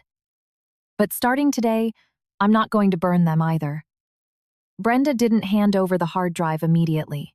Bob Sterling said she needed time, and we needed a formalized way to accept the evidence so it couldn't be dismissed as tampered with. I thought Brad would focus on silencing Brenda and Kevin. I was wrong. 2 days later, he aimed straight for the Fox River cabin. I was at the plant checking lunch trays when my phone blew up. 10 missed calls from Brad's relatives, texts pouring in from cousins who hadn't spoken to me in years. Sarah heard Thomas left another will. Give the house back. Don't tear the family apart. You're divorced. Holding on to Lawson family real estate is a bad look. Then Brad sent me a text. It was a photo of a 2-page document titled Last Will and Testament of Thomas Lawson. The date on the document was 4 months after the notarized will Bob had. The text stated that the Fox River cabin and land were to be split equally between Brad and Derek. Leo's name wasn't mentioned once. I stared at the signature at the bottom. It looked like Thomas's, but the strokes were slanted and elongated. Below it were the signatures of 2 witnesses. Brad sent another text. This is Dad's final wish. Get your kid out of the house. Isn't stealing the company's money enough for you? I immediately called Bob. He listened and asked just one question. Where's the original? Brad has it. Bob, this has to be a fake. Thomas was in the hospital hooked up to machines on that date. He couldn't write 2 pages. That is what we will investigate. It is not what we declare on the phone. Don't argue with him via text. I was so angry my face was burning. You really think it might be real? I think any document presented must be scrutinized. The angrier you get, the more likely you are to say something reckless they can use against you. I stayed quiet. Bob was always like this. While I wanted to flip a table and scream at Brad, Bob made me look at the ink, the dates, and the witnesses. That afternoon, Brad called a family meeting at the old suburban house. I didn't want to go, but Bob said we needed to hear the origin story of the document directly from them. I dropped Leo off at Mr. Evans' house to study with a group of friends, shielding him from another adult screaming match. When I walked into the living room, Margaret was sitting by the coffee table. Derek stood by the window, hands in his pockets. Brad sat in the middle, the will inside a clear plastic sleeve on the table. Jessica Monroe was there too. I glared at her. This is family business. Why are you here? Jessica smiled thinly. I manage the company files. I found some of Thomas's personal papers in a filing cabinet, so I brought them over. Brad pushed the sleeve toward Bob. Dad wrote this later. Legally, the most recent will dictates his final wishes. Bob didn't offer an opinion. He asked, where exactly did you find this? In a locked drawer in Dad's home office. When did you open it? After I found out, Sarah pulled out that notarized will. I couldn't hold back anymore. I didn't pull it out, I interrupted. Thomas put it in a safe and gave Bob a copy. Brad sneered. Spin it however you want. The fact is, the minute you got the keys, you practically sprinted to move in, like a vulture waiting for the kill. I looked at him. The person who threw my son and me into the freezing rain was your mother. The person who left the keys was your father. If you think I moved in too quickly, maybe ask yourself why we had nowhere else to go. Margaret shifted uncomfortably, avoiding my gaze. Brad ignored me. I turned to the extended family sitting in the room. You see, she always plays the victim card. She just wants to use Leo to steal our property. I clenched my fists but stayed quiet. Bob put on a thin pair of gloves, examined the document page by page, and asked for the names of the 2 witnesses. One was Mr. Henderson, a former company driver who had once borrowed money from Brad to fix his roof. The other was Mrs. Dempsey, an old friend of Margaret's. Bob requested they both come in to verify the signing. Mr. Henderson arrived first, speaking loudly. Yep. Thomas was perfectly clear-headed. He dictated it, someone wrote it, and he signed it. Who wrote it? Bob asked. Henderson stammered. I don't remember. Thomas read it out loud. Where? At the hospital. Which room? His treatment room. Did he read the actual physical paper before signing? Henderson glanced at Brad. Yeah. Bob didn't press further. Just took notes. Mrs. Dempsey arrived next. She immediately started wringing her hands. Just tell me what you know, Bob said calmly. No one is asking you to declare it real or fake. Mrs. Dempsey looked nervously at Margaret. Margaret asked me to sign it. Margaret jumped. I just asked you to witness it for him. Mrs. Dempsey panicked. I never even saw Thomas. The paper was folded up. You told me Thomas already agreed to it and I just needed to sign the bottom. The room went dead silent. Brad scowled. You're remembering wrong, Mrs. Dempsey. Weren't you at the hospital that day? No. I was babysitting my grandkids. Mrs. Dempsey was practically hyperventilating now. I thought it was just a paper agreeing to split the house furniture between the boys. I didn't read it. I didn't know it was a will. Margaret went pale. I didn't tell you to say that. I told the truth. You told me to just sign a family agreement. Derek turned to his mother. Did you know about this fake will the whole time? Margaret frantically shook her head. I only heard Brad say your dad wanted to amend the will. Mom, shut up, Brad hissed. Bob set the document down. The date on this document corresponds to the week Thomas was in the ICU after his secondary stroke. I remember that week clearly because Sarah was the one sleeping in the chair next to his bed. His right arm was completely paralyzed. He had to use his left hand just to hold a cup. He couldn't speak a full sentence without pausing. I spoke up. He couldn't even hold a spoon. You're telling me he dictated 2 pages and signed his name perfectly? He was weak, but he pushed through it. Brad countered stubbornly. He was right-handed his whole life. I looked at him, realizing there wasn't a shred of guilt in his eyes as he used his dead father's name to steal from his son. Bob didn't officially declare it a forgery. He calmly stated, "We will submit the original to the Illinois State Crime Lab. They will analyze the ink, the paper age, the handwriting pressure, Thomas's medical records, and the contradictory witness statements." Brad laughed defensively. You're the guy holding the will that benefits Sarah. Now you want to test this one? Who says you're objective? I don't have to be, Bob replied. That's why I'm handing it over to the court. Brad had nothing left to say. After everyone left, I was standing by the porch when I heard Brad screaming inside the house.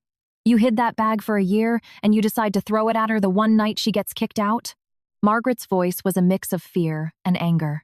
I thought it was just old clothes and an envelope with her name on it. I was terrified he left her secret money. How was I supposed to know what was under the lining? If you hid it, you should have burned it. You ruined everything. I stood frozen on the steps. For the first time, Margaret didn't yell back. Perhaps she had just realized that the golden boy son she had ruthlessly protected didn't care if she was manipulated or implicated in fraud. He only cared that she had botched the cover-up. That evening, as I was setting a plate of dinner in front of Leo, my phone flashed with an unknown number. I answered. Jessica Monroe's voice came through, barely above a whisper. If you want to know who really took the $35,000, meet me tomorrow morning at the diner off Interstate 55. Before I could ask anything, she added, come alone, and absolutely do not tell Brad. The next morning, I arrived at the diner 20 minutes early. It was tucked behind a truck stop, the air filled with the hiss of air brakes. I chose a booth near the window, giving me a clear view of the door and the parking lot. Bob didn't come with me, but he had drilled me beforehand. Do not make promises. Do not negotiate. Do not admit liability. Whatever she hands you, take it. But do not open it in front of her. The person who rushes is the person who is terrified. I asked him, what if it's a trap? Then say as little as possible. At exactly 7:40, Jessica walked in. She was wearing a beige trench coat, her hair pulled back, large sunglasses covering half her face. Instead of walking straight to me, she scanned the diner, then slid into the booth. Did you tell anyone? She asked immediately. I'm alone.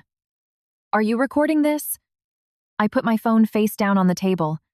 You can check it. She stared at the device, then shook her head. No need. She ordered a black coffee but didn't touch it.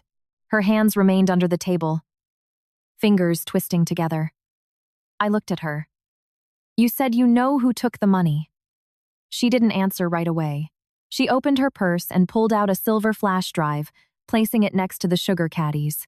There are power of attorney forms, bank transfer logs, and subcontractor invoices on here. You'll see who was pulling the strings. Why are you giving this to me?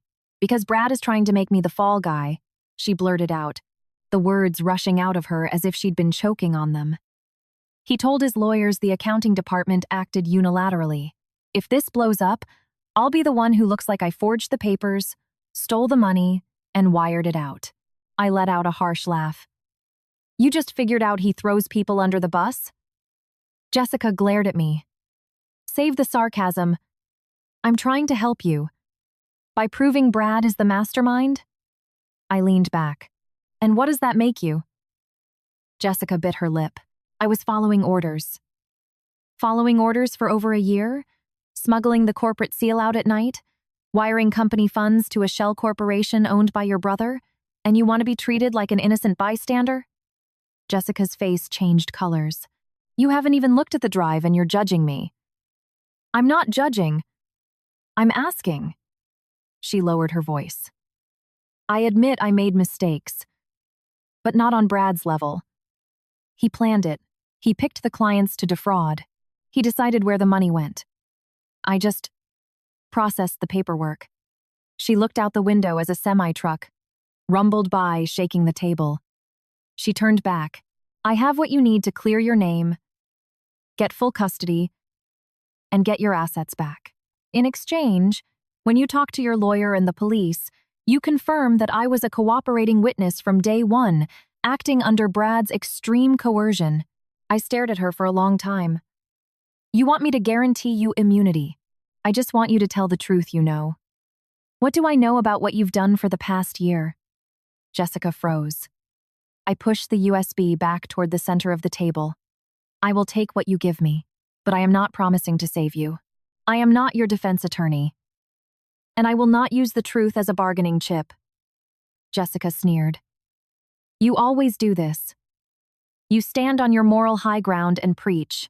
I used to stand so low that people like you wiped their feet on my dignity, and I thought it was just keeping the peace in the family. I'm not standing there anymore.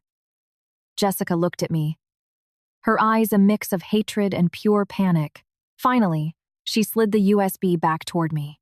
It has the PDFs of the 3 authorization forms Brad signed to let me withdraw the cash. It has the account numbers, the vendor contract with my brother's company, and our internal text logs. Submitted exactly as it is. I'll give it to Bob Sterling. Is he going to the cops immediately? I don't know. It depends on what's actually on it. She stood up. Before leaving, she leaned down, her voice a deadly whisper. Don't think Brad just wants you out of the company. He's bleeding Lawson Industrial dry. He's moving the good assets out.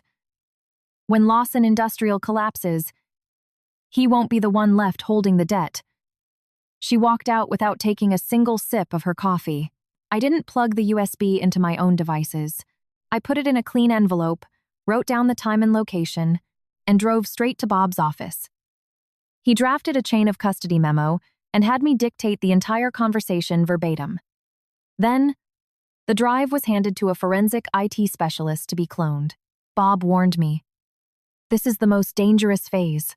When a co-conspirator hands over evidence, it contains 2 things: what they want you to know and what they want you to misunderstand. It took 2 days to analyze the drive. When Bob called me back in, he had a spreadsheet highlighting over 30 files, categorized into 3 colors: verifiable, needs investigation, and tampered. Let's start with the authorization forms, Bob said. 3 withdrawals, $12,000, $11,500, $11,500. Brad signed over power of attorney to Jessica to make the cash withdrawals. Your name isn't on the bank end at all. The wire transfers to her brother's company also line up with Thomas's notebook. So, the USB is real? Mostly. But look at this. Bob pulled up a digital ledger. Under the column labeled Requesting Party, my name was typed clearly. Sarah Mitchell. My blood ran cold. That's me. The IT guy pointed to the metadata on the screen. This file was modified the night before Jessica met you. We ran a recovery on the shadow copy. The original name in that column was Jessica Monroe. I gripped the arms of my chair. Jessica came to me begging for a lifeline because she was terrified Brad would betray her. Yet, while begging for my help, she still edited the file to frame me, hoping to lessen her own charges. I pulled out my phone and called Jessica right there in the office. She answered on the third ring. "Ledger number 17, I said flatly. "You changed the requesting party from your name to mine, didn't you?" Dead silence on the other end. "Did you edit it?" "It's just an internal reference sheet." Her voice was tight. "It doesn't prove anything legally. You handed me the truth with one hand while trying to hold my head underwater with the other. That's not helping me. To save yourself, you were perfectly happy to keep framing me. You had nothing to lose." She snapped. "Your name is already on the physical vouchers. What's one more ledger?" I was appalled by her logic, as if my reputation was already stained, so throwing a little more mud on it didn't matter. "From now on, whatever cooperation you want to offer, do it through the lawyers. Do not call my phone again." I hung up. Bob didn't offer sympathy. He simply slid a master spreadsheet across the desk. "Remove the tampered files. And this is what we have." That $35,000 was just the tip of the iceberg. The total estimated diverted funds are around $3,180,000. I stopped breathing. $35,000 was extracted as cash to frame you. $400K is tied up in 4 ghost invoices for industrial parts that never existed. $300K was filtered through fake mechanic invoices for truck repairs that never happened. $200,000 in client deposits vanished. $150,000 from inflating inventory numbers on paper. Another $120,000 booked as client entertainment with 0 receipts. $3 million. I whispered. "Are they trying to steal the entire company?" "Look at the vendor list. 5 of Lawson Industrial's biggest corporate clients were currently being transitioned to sign new contracts with Summit Freight Co. 3 of Lawson Industrial's newest refrigerated box trucks were miraculously listed on long-term, below-market leases to Summit. Meanwhile, Lawson Industrial retained the $3,500,000 bank loans, the vendor debts, and the aging fleet of broken-down trucks. I remembered Jessica's warning. When Lawson Industrial collapses, Brad won't be the one holding the debt. Brad wasn't just stealing cash. He was preparing to let the family business go bankrupt, saddling it with debt, while moving all the profitable contracts and assets to a clean LLC. "Summit Freight Co., I said. "Who owns it?" "Registered to an address in a strip mall 10 miles outside of town." We pulled the incorporation docs. "The registered agent is Ryan Monroe, Jessica's younger brother. A dummy corporation. No massive warehouses, no fleet of trucks, no infrastructure to handle million-dollar industrial contracts. Just a rented storefront acting as a funnel. I have to warn the clients," I said, standing up. "Sit down," Bob commanded. "No, you don't." "Why? I'm going to let him steal the clients?" "You have no legal authority to represent Lawson Industrial. If you call those clients and say the company is being looted, Brad will sue you for tortious interference with business contracts. You have to go through the proper channels. We file an injunction." I was seething, but I knew he was right. I spent the next 48 hours helping Bob compile every scrap of data. Then, on a Tuesday afternoon, Derek sent Bob a text from an unknown number.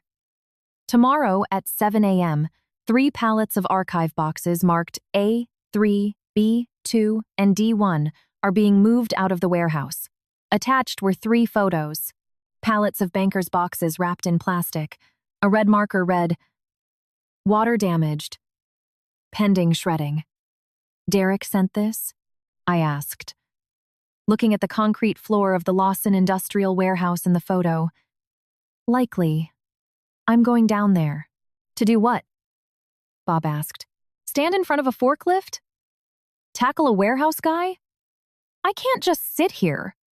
Sitting here and acting legally are two different things, Bob said sternly. If you trespass on company property, Brad calls the cops. If a box gets ripped open in a tug-of-war, he claims you destroyed the records. You want to stop it? We file an emergency preservation order with the court right now. Bob spent the next 3 hours on the phone with judges and law enforcement. I didn't sleep a wink that night. I sat by the window of the Fox River cabin, watching the mist roll off the water. At 7:10 a.m., Derek sent a short video. 2 guys were loading the pallets onto a truck. Derek was standing far away, pretending to check a clipboard. The video cut off. 10 minutes later, a text. They didn't get out of the gate. Cops are here with a court order. I exhaled a breath. I felt like I had been holding for months. Later that day, I found out Brad had dragged Derek into his office. On the desk was the bank transfer for $12,000, the money used for Derek's daughter's heart surgery. Brad asked calmly, "Do you know who tipped off the lawyers about the shredding trucks?" "I don't know," Derek said. "I don't need a confession, Derek. I just need you to remember something. If this warehouse goes under investigation, your name is at the top of the manifest." Derek stared at the bank document. "That was the money for Emma's surgery. You said it was a loan." I said it verbally. "On paper, it's coded as an inventory cash advance. You coded it like that on purpose." Brad smiled. "When Emma was in the ICU, did you ask where the money came from? You took it. I helped this family. Don't forget who feeds you just because of a divorced woman." Derek looked his older brother in the eye. "Sarah lived with us for 20 years. When my daughter needed surgery, she pawned her mother's diamonds before you even lifted a finger." Brad's smile vanished. "Watch how you speak to me." Derek didn't reply.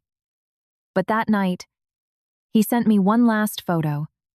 It was a screenshot of a hard drive directory containing all the warehouse security camera backups. Below it, he wrote, "I'm not brave enough to walk out the front door yet, but I'm done." Standing on Brad's side. We had intercepted the documents. I thought we had blocked Brad's most critical move. But 2 days later, Bob called me to his office.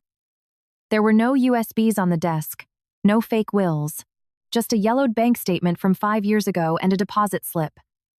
Bob slid them toward me. "Explain this."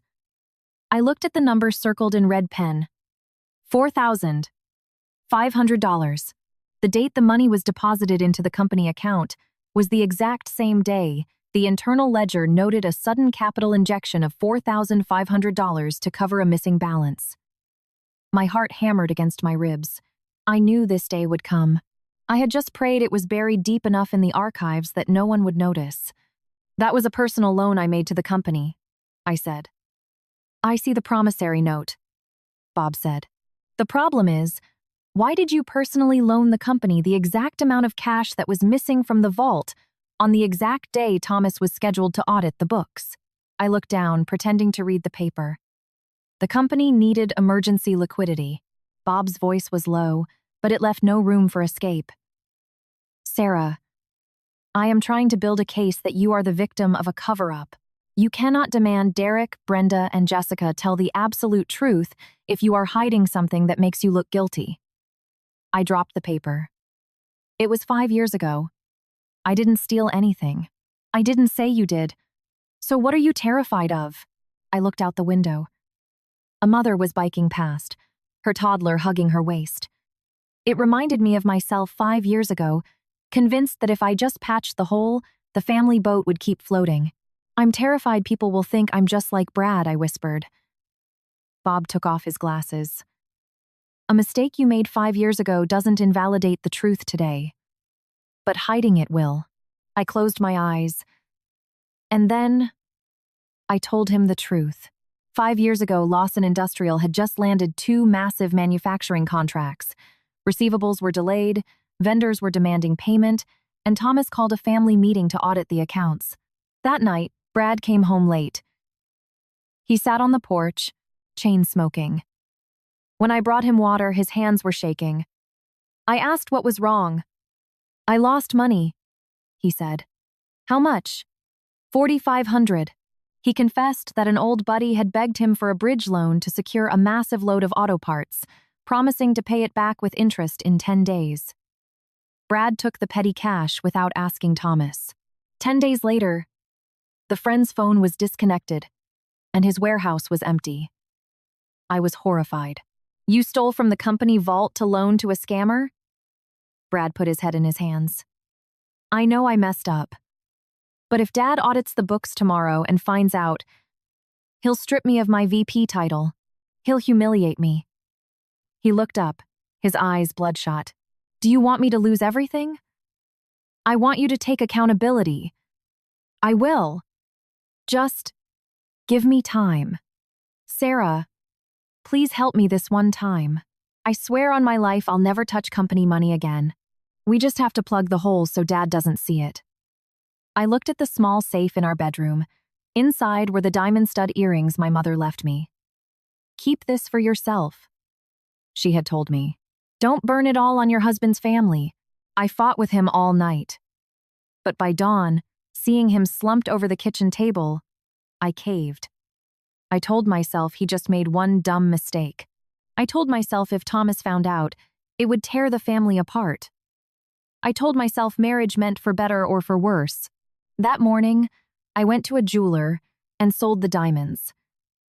The cash, plus our checking account balance, totaled exactly $4,500. I deposited it into the company account, structuring it legally as a shareholder loan. The paperwork was perfectly legal. No forged signatures. But when Thomas asked why the company suddenly needed a loan from my personal funds, I lied to his face. I said a client paid late, and Brad was worried about missing payroll. Thomas looked at me for a long time, then nodded and dropped it. That night, Brad hugged me tight. I owe you my life. I thought it was gratitude. Looking back, that was the exact moment Brad learned a different lesson. No matter how catastrophic his mistakes were, someone else would sell their own assets to bail him out and lie to cover his tracks. When I finished the story, the office was quiet. Did the friend ever pay him back? Bob asked. No. Did Brad ever pay you back? The company paid the loan back to me over 2 years. It's all in the books. Did Thomas ever find out before he died? No. Just then, I heard a faint noise at the door. I turned. Leo was standing in the hallway, holding a takeout box. He must have gotten out of school early and walked over. The door was cracked open. I had no idea how much he had heard. His face was ghostly pale. You knew Dad stole money, and you lied to Grandpa? I stood up. Leo, come inside. He stepped back. You just said you didn't take the $35,000. But you knew Dad took money before, and you sold your own stuff to hide it. So you lied to Grandpa. I couldn't deny it. Yes, I lied. You always tell me to tell the truth. His voice cracked. When I pushed that kid, you made me apologize. Dad stole and you helped him hide it? I walked toward him, but he took another step back. Bob started to get up, but I shook my head. I need to handle this. I crouched down so I was eye level with my son. Back then, I thought if I put the money back, no one would get hurt. I thought if Grandpa didn't know, your dad would have a chance to fix his mistake. Did he fix it? I couldn't answer immediately. Leo saw the answer in my eyes. Tears spilled down his cheeks. So, you just helped him keep doing bad things. That sentence hurt more than a physical blow. I nodded. Yes. I didn't forge papers or steal cash, but I covered it up. I thought I was saving our family. Really, I was just helping your dad avoid the consequences. That makes me no better than Grandma Margaret. I had spent months blaming Margaret for protecting Brad. But 5 years ago, I did the exact same thing. I was wrong, Leo. And because I was wrong, I cannot demand that everyone else tell the truth while I keep this a secret. Leo wiped his eyes. What are you going to do? I'm going to submit the loan paperwork, the pawn shop receipt, and a full written confession detailing exactly what happened. Leo looked at me for a long time, then set the takeout box on the lobby table. Don't lie to me anymore. I promise. I'm still mad at you. I know. Take a walk around the block if you need to. I won't stop you. Bob had his paralegal trail Leo from a distance to make sure he was safe. I went back to the desk. Bob. Draft the affidavit. Are you sure? The truth always comes out, I said, picking up the bank statement. I'm not waiting for Brad to use this to stab me in the back. I'll rip the Band-Aid off myself. What I didn't know was that at the end of the hallway, by the stairwell, Jessica Monroe had been standing out of sight. She had followed Leo. She had her phone out, recording the entire conversation through the cracked door. That night, the audio of my confession was in Brad's hands. He listened to my voice saying, I knew the vault was short $4,500. I lied to Thomas to protect Brad, and he smiled. She finally handed me the knife. He whispered. 2 days later, Brad summoned Derek to the executive office. I wasn't there. But Derek later recounted every second of the meeting to me, because he finally understood that keeping secrets only bred poison. On Brad's desk were 3 items: the $12,000 transfer receipt coded as warehouse advance for Emma's surgery, the list of the 3 pallets of water-damaged documents, and a pre-typed confession. It only needed Derek's signature.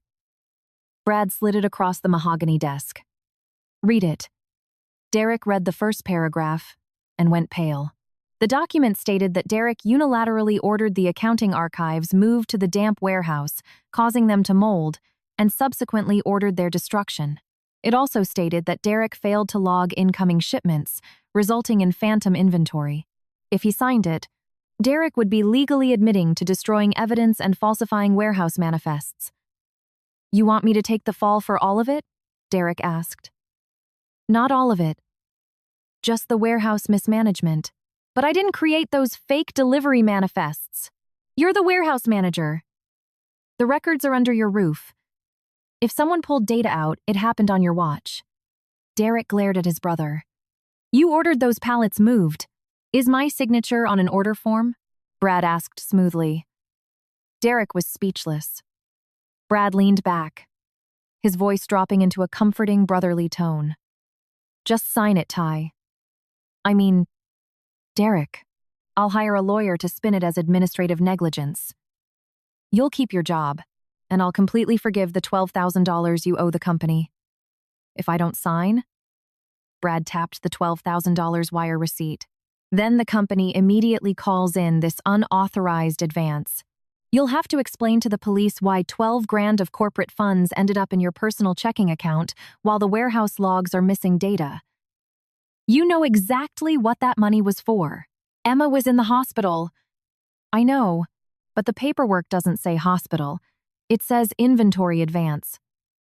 Derek stood up, his chair scraping loudly. You purposely miscoded it to keep me on a leash. Brad didn't deny it. When your kid was dying, did you care where the money came from? You took it. I saved her. Now it's time to pay the piper. You've got a mortgage, Derek. Megan's diner barely breaks even. Emma has follow-up surgeries. Don't throw your family under the bus for a divorced woman. Every word Brad said hit Derek's deepest fears, a father terrified of failing his wife and child.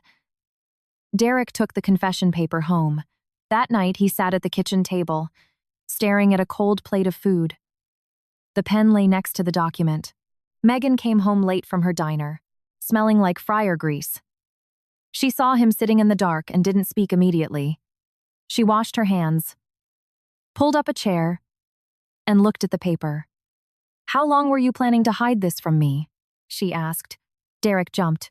Megan pulled the confession toward her. She read the first page and her face hardened. Did you actually do any of this? No. Then why the hell are you holding a pen? Derek put his head in his hands. Brad said, if I take the administrative hit, he'll cover the lawyers. If I don't, he's recalling the $12,000 and firing me. How are we supposed to pay the mortgage, Megan? How do we pay for Emma's cardiology appointments? Megan set the paper down slowly. Do you honestly believe him? What other choice do I have? Megan looked him dead in the eye. When Emma was in the OR, Sarah walked into the waiting room and handed us cash. Did she ask for the deed to our house as collateral? Did she make you sign a confession to a crime you didn't commit? Derek was silent. No, Megan continued. She just said, save your daughter. And in all these years, has she ever brought it up to blackmail you? No. Yet the night she was kicked out into a freezing rainstorm, you drove a truck down there to steal an old bag from her. And now, you're going to sign a fake confession that helps Brad frame her? Derek slammed his fist on the table. I'm not trying to hurt Sarah. I'm trying to protect our house. A house built on a fake confession isn't going to stand, Derek. At that moment, the bedroom door creaked open. 9-year-old Emma stood there in her pajamas, rubbing her eyes. She must have heard the yelling. She walked over and looked at the paper. Did you get in trouble at work, Daddy? Derek quickly folded the paper. No, sweetie. It's nothing. Emma saw the words, I accept responsibility, before he folded it. Did you break something at the warehouse? No. Then why are you saying you did? Emma climbed into the chair next to him and put her small hand on his arm. You told me never to take the blame when Jimmy broke the window at school. You said I have to tell the truth. Derek turned his face away. If you didn't do it, Daddy, why are you taking the blame for Uncle Brad? It was a simple, innocent question from a child. But it completely broke the 40-year-old man. He had taught his daughter to be honest, to never lie just to get people to like her. Yet here he was, about to sign a lie to save a paycheck. Derek grabbed the draft paper he had been taking notes on and ripped it in half. Megan grabbed his wrist. Don't rip the original. Keep it. Derek looked at her. Take the original to the lawyer tomorrow, Megan said firmly. If you're going to tell the truth, tell the whole truth. Don't destroy the proof that he blackmailed you. The next morning, Derek called me. His voice was hoarse. Are you at Bob's office? I'm on my way. I need to see you. When I arrived, Derek was pacing by the front door. He had been out there for 40 minutes but couldn't bring himself to walk inside. I didn't go out to pull him in. There are doors you have to choose to walk through yourself. Finally, he looked up, met my eyes, and walked inside. He placed 3 things on Bob's desk: the unsigned confession, the $12,000 wire receipt, and a portable hard drive. This is the raw security footage from the warehouse, Derek said. You're handing this over voluntarily? Bob asked. Yes. But before I do, I have to confess what I did wrong. Derek turned to me. Sarah, I knew that 12 grand was coded illegally. I took it because of Emma. I also saw trucks bypassing the loading dock on days they were supposedly dropping off industrial solvents. I kept my mouth shut because I was terrified of losing my job. He choked up. The night you got kicked out, I tried to take that bag. If Leo hadn't been standing there crying, I don't know what I would have done. I am so sorry. I will pay back the $12,000 however I can. I know I'm going to get fired, but I refuse to sign another lie. Bob drafted the evidence receipt. We plugged the hard drive in. On the screen, a timestamp read 9:40 p.m. Outside the accounting office, Jessica Monroe walked out holding the corporate seal. A few minutes later, Brad appeared at the end of the hall. Jessica handed him a stack of papers. Brad flipped through them, signed them, and handed them back. The audio was faint but clear. Input these retroactively. Make sure Brenda doesn't see the timestamps. Another clip showed Brad standing by the pallets of documents. Label them as water-damaged and get them to the shredder before the auditors come poking around. Derek sat watching the screen, his face flushed with shame. Bob paused the video. This proves conspiracy to forge documents and destroy evidence. But remember, a video isn't the finish line. We still have to trace the money. That afternoon, Brenda Wallace called me. Her voice sounded exhausted. Sarah, I'm ready to hand over the lockbox. I went to her apartment with Bob and her son, Kevin. Kevin had been officially suspended without pay. His wife was borrowing money from her sister to pay for groceries. Brenda placed the external drive and the 4 twine-wrapped binders on the table. I backed this up the day before they fired me. I didn't know if I'd ever use it. I just thought, if they try to pin it on me, I need armor. Bob asked her to detail exactly which software she exported the logs from, which machine she used, and who had access. Brenda answered every question without hesitation. Kevin opened his laptop. I mapped the routes for all 7 fleet trucks over those dates. The GPS data is gone, but I matched toll transponders, gas cards, and dispatch texts. He handed me a spreadsheet. On the 4 days, the $35,000 in heavy machinery lubricants was supposedly delivered to Lawson Industrial. The trucks listed on the manifests were hundreds of miles away. One was in Detroit. One was in the repair shop. The third truck, supposedly delivering at 10 a.m., didn't badge through the corporate security gate until 6 p.m. The deliveries were pure fiction. Bob nodded. Falsified logs, forged checks, destroyed evidence. Now we tie it all together. Through forensic accounting, Bob traced the $35,000. Brad authorized the cash withdrawal. Jessica pulled the cash. They deposited it back into a ghost account within hours, then immediately cut 3 checks to my name to make it look like a vendor payout. They looped the money right back to you on paper, Bob explained. If anyone looked, they'd see a check with your forged signature. And where was I on those dates? May 12th. At the hospital with Thomas. Medical records and security footage proved I was pushing his wheelchair at 8 a.m. and paying his pharmacy bill at 11 a.m. May 14th and 15th. Working at Karen's hardware store. Karen provided the security footage showing me sitting at her back desk all day. The handwriting expert also returned the analysis. The signatures were traced. The pressure was totally flat, lacking the natural stops and starts of human handwriting. Everything was unraveling for Brad. Then, Margaret called me. Her voice was so quiet, I had to press the phone to my ear. Sarah, I found a letter from Thomas. She explained that while cleaning the mantle, she found a false bottom in a drawer. Inside was an envelope addressed to her. She read it to me, crying. Margaret, if you love your son, you must stop him from doing wrong. Covering up a mistake isn't an umbrella, it's a flood. If you hide the rot, the house collapses, and the first person crushed is usually the child you were trying to protect. Thomas had wanted to confront Brad 2 years ago about the missing money. Margaret had begged him not to. He's an executive now, she had argued.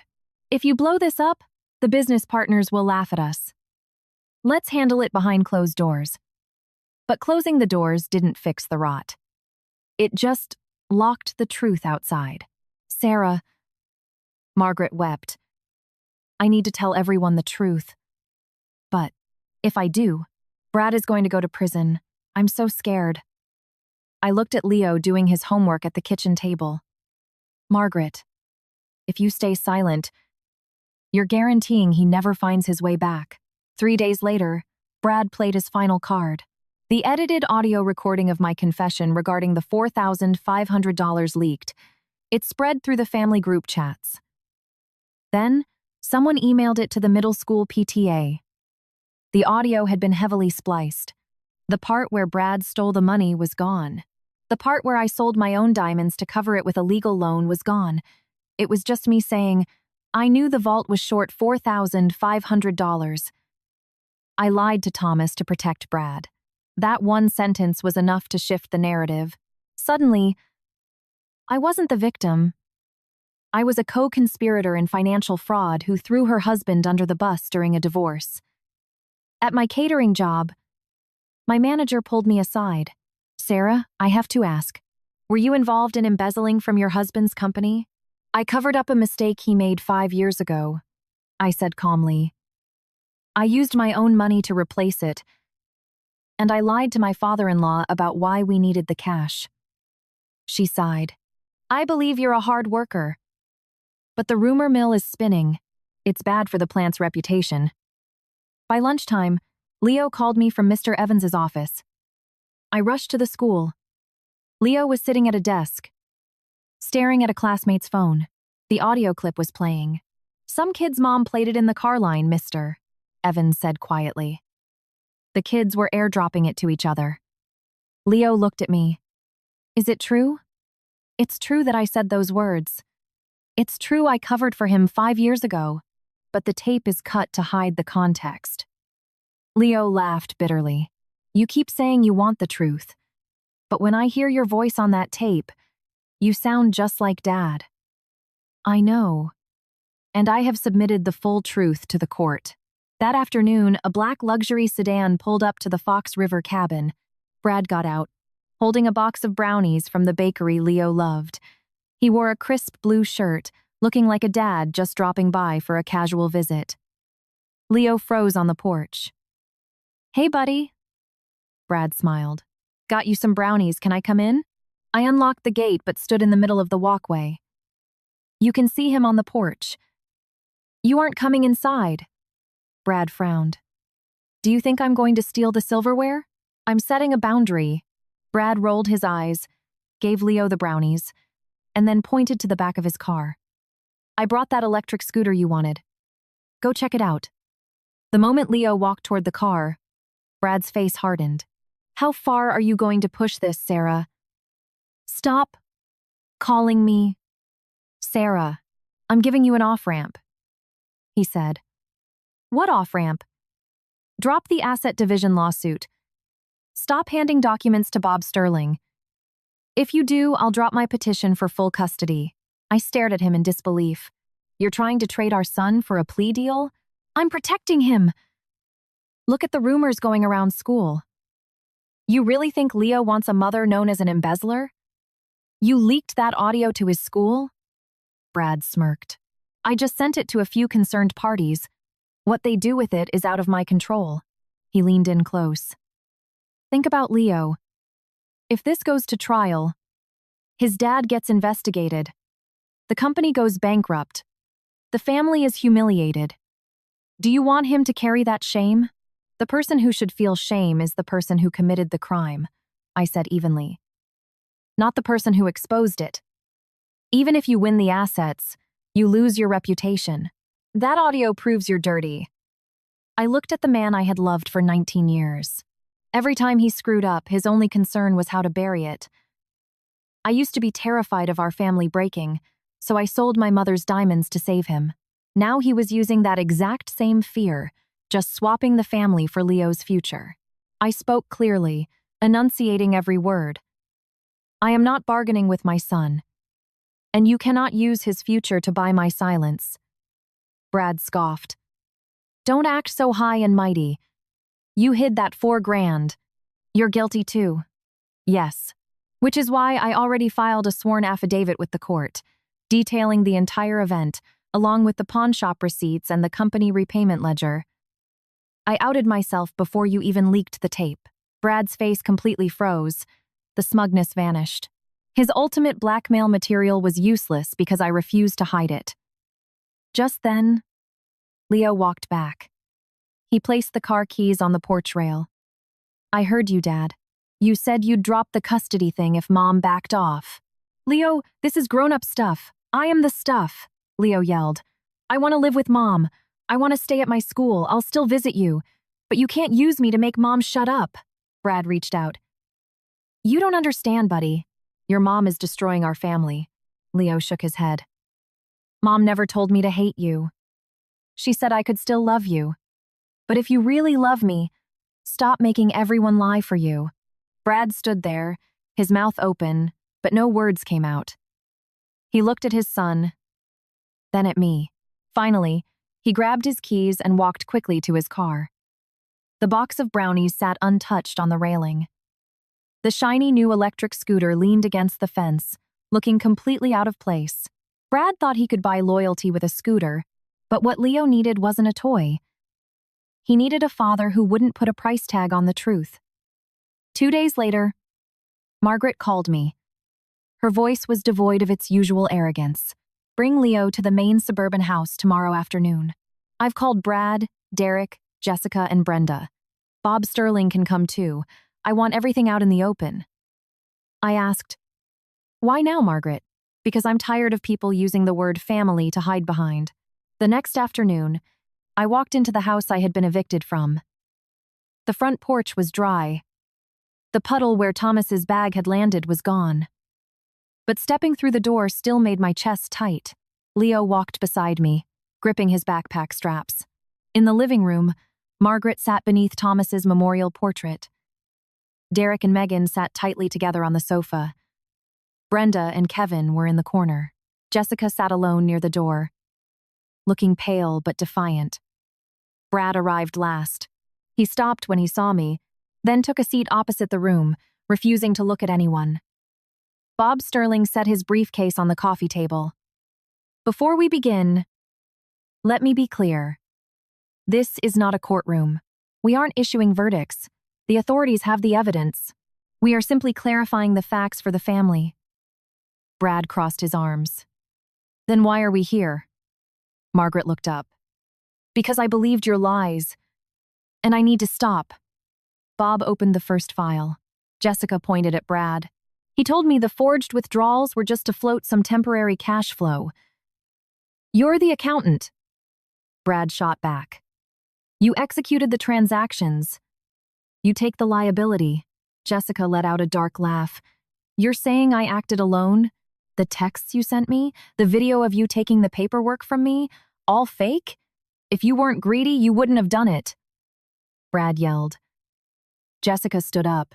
You promised to move the prime contracts to Summit Freight. You promised once Sarah was gone, I would be running operations.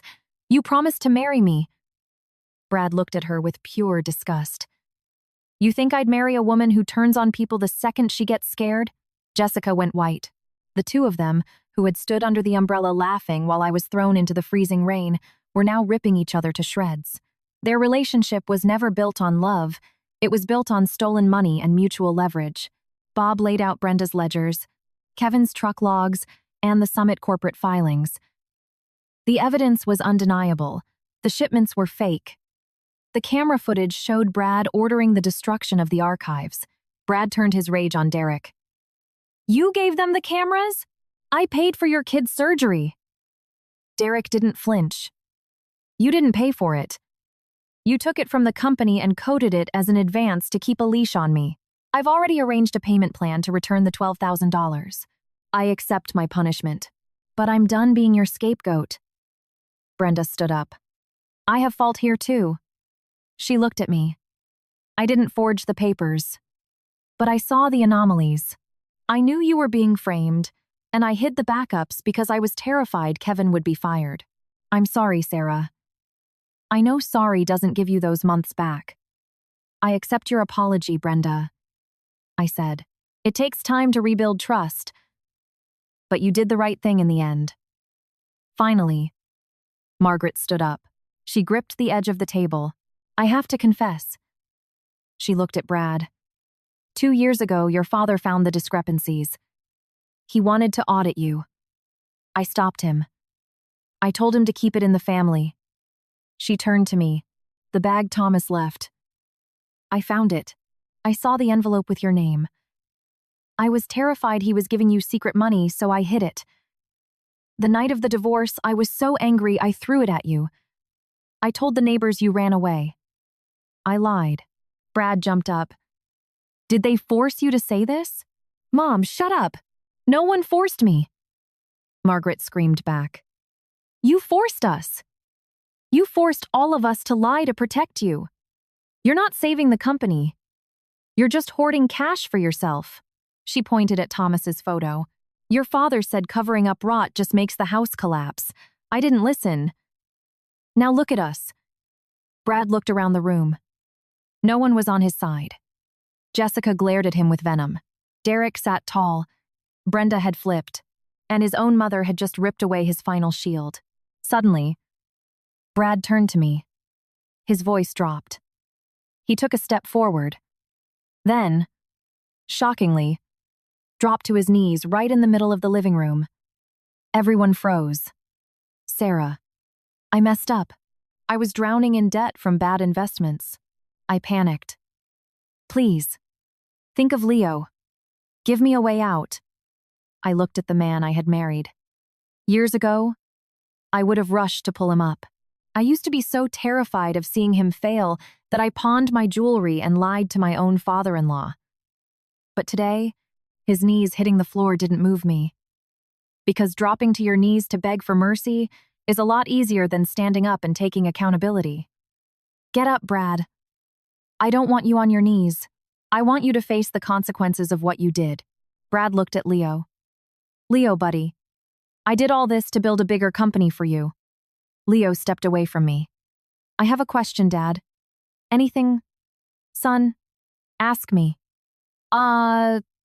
Brad looked at Leo. Leo clenched his fists. That night in the rain, you knew we didn't have an apartment key yet. You knew it was freezing. Why did you send Uncle Derek to take the bag instead of helping us? Brad opened his mouth, but no sound came out. I was stressed. I was scared of the documents. So the documents were more important than me and Mom? No, I could have had Derek take you to a hotel. But you didn't. Leo's voice shook. But he didn't cry. I still miss you. I still want a dad, but I don't want to live in a house where everyone has to lie just so you don't get in trouble. Brad looked at the floor. He had no counter-argument. His shoulders shook, though I didn't know if it was from regret, fear of prison, or just the realization that he had lost total control. The meeting ended. Bob gathered the files. The legal process would take its course regarding the fraud, the embezzlement, and the divorce assets. Apologies in a living room don't stop indictments. As Leo and I walked to the door, Margaret called out softly, Sarah.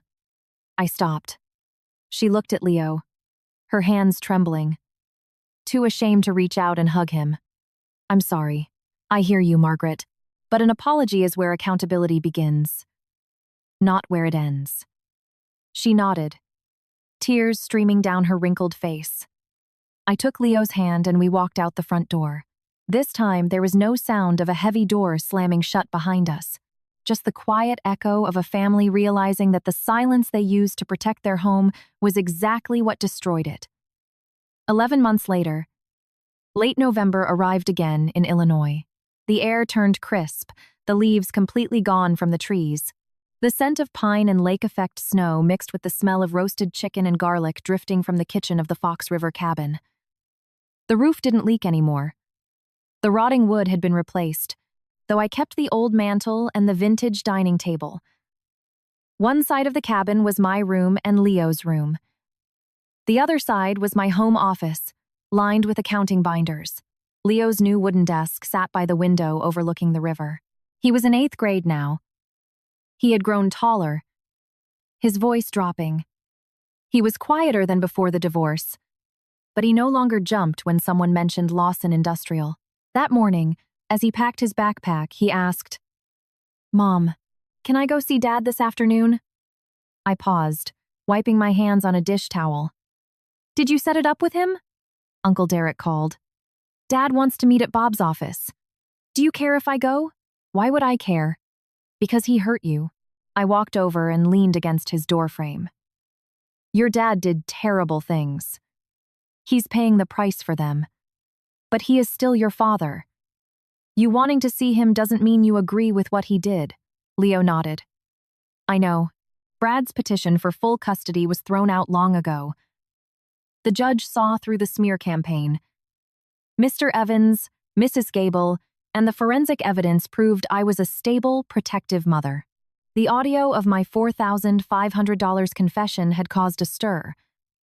But because I proactively submitted the legal loan documents, the pawn shop receipts, and my sworn affidavit, the court recognized it for what it was, a past mistake of enabling, not a present act of fraud. I took my lumps for it.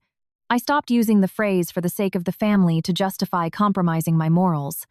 The marital assets were divided fairly. The forensic accountants traced the down payment of our old house back to my inheritance. I got my legal half of the estate, but I refused to move back into that house. People asked me why I didn't take the house and sell it out of spite. I just smiled. Some places, no matter how sturdy the walls, are permanently haunted by the sound of breaking trust. I didn't need to return to the place that locked me out to prove I had won. The Fox River cabin belonged to Leo, held in trust by Bob Sterling, until he turned 18. I used my settlement money to renovate it and convert the detached garage into a commercial kitchen. I opened every day. We donated 20 meals to the families waiting in the ICU at the county hospital. It was exhausting work. Some days, vegetable prices spiked, the chicken delivery was late, and I wanted to lay on the floor and cry for 5 minutes. Leo would walk in, grab an apple, and joke, "Stop slacking, Mom. The customers are waiting. You want me to eat plain meatloaf and no sides tonight?" I'd throw a towel at him. "I raised you for 14 years and you side with the customers?" Those small moments of laughter made the exhaustion fade. I wasn't rich. I didn't want to live off Leo's inheritance. I just wanted to earn clean money, keep honest books, and go to sleep at night knowing no one could ever blackmail me with a forged piece of paper. Derek sold his truck and his house to pay back the $12,000. He left Lawson Industrial. A few months later, he and Kevin started an independent freight hauling business. They only took jobs they could handle, never faked a log, and never took a dime they didn't earn. Brenda helped them with the bookkeeping. Megan's diner was doing better, and Emma was healthy, running into my kitchen every Sunday to beg for a brownie. Derek told me once, "I don't expect you to forget what I did. I just want to live the rest of my life, making sure I never have to look away when my daughter asks me a question." "Keep doing the right thing, Derek. Time handles the rest," I told him. As for Brad, Jessica, and Jessica's brother Ryan, an apology couldn't stop a grand jury. The embezzlement, wire fraud, and forgery cases dismantled them. Brad lost his executive position. Lawson Industrial was forced into restructuring to pay back the stolen funds. Jessica faced charges for her role in the document forgery. Ryan couldn't claim ignorance just because he only put his name on the LLC. They all turned on each other, but in the end, they all went down together. The hardest part was watching innocent warehouse workers and drivers lose their jobs when Lawson Industrial downsized. Derek and Kevin managed to hire a few of them. I brought 2 of the cafeteria ladies on to help me cook. We couldn't save everyone, but we did what we could. Margaret changed the most, though it took time. She invited all the relatives she had gossiped to over to the old suburban house. She stood in front of them and said, "Sarah didn't steal a dime. I believed my son's lies, and I kicked my grandson out into a storm. I was wrong." Her sister told her, "Why say that out loud? You're just embarrassing yourself." Margaret replied, "I was so scared of being embarrassed that I helped ruin my family. My pride isn't worth more than an innocent woman's reputation." One late autumn afternoon, Margaret came to the Fox River cabin. She wore a simple beige sweater, carrying a basket of fresh eggs and vegetables from her garden. She stood at the gate for a long time, not daring to walk in uninvited like she used to. I couldn't pretend the past didn't happen. Forgiveness isn't a rug you throw over a mess so you don't have to look at it. But I walked out and unlatched the gate. "Come in, Margaret. You can leave the basket by the door." She looked toward the house. "Is Leo home?" "He's at soccer practice. You can text him to see if he wants to get ice cream later. I leave that up to him." Her eyes watered, but she nodded. "I understand." She walked into the living room and stood before Thomas's photo on the mantel. Her shoulders shook as she wept silently. Perhaps she was apologizing to her husband. Perhaps she was wondering why it took losing her family and watching her son face prison to finally understand the warning Thomas had left behind. Thomas's olive green canvas bag had been washed, dried, and the frayed straps carefully stitched back together. I kept it on the mantel, right next to his old baseball cap. The hidden compartment was empty now, but I would always remember the last line of his letter. "Being kind is not a flaw. But do not sacrifice yourself to the point where others believe they have the right to step on you." The night I was kicked out, I thought that torn bag was what saved us. Later, I realized the bag was just a door. What saved me was having the courage to walk through it, to speak the truth, to fight back, and to own my own mistakes. In life, we should be forgiving, but we must never let forgiveness become a shield for abuse.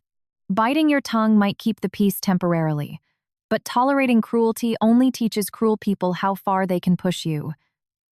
Forgiveness is the right of the victim, but forgiving someone does not mean erasing their accountability, erasing your boundaries, or handing them the knife to cut you again.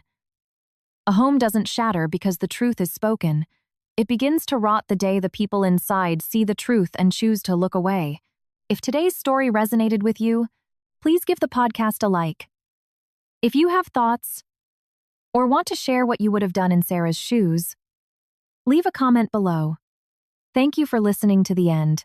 I wish you and your families health, peace, and the courage to stay kind without ever losing yourselves.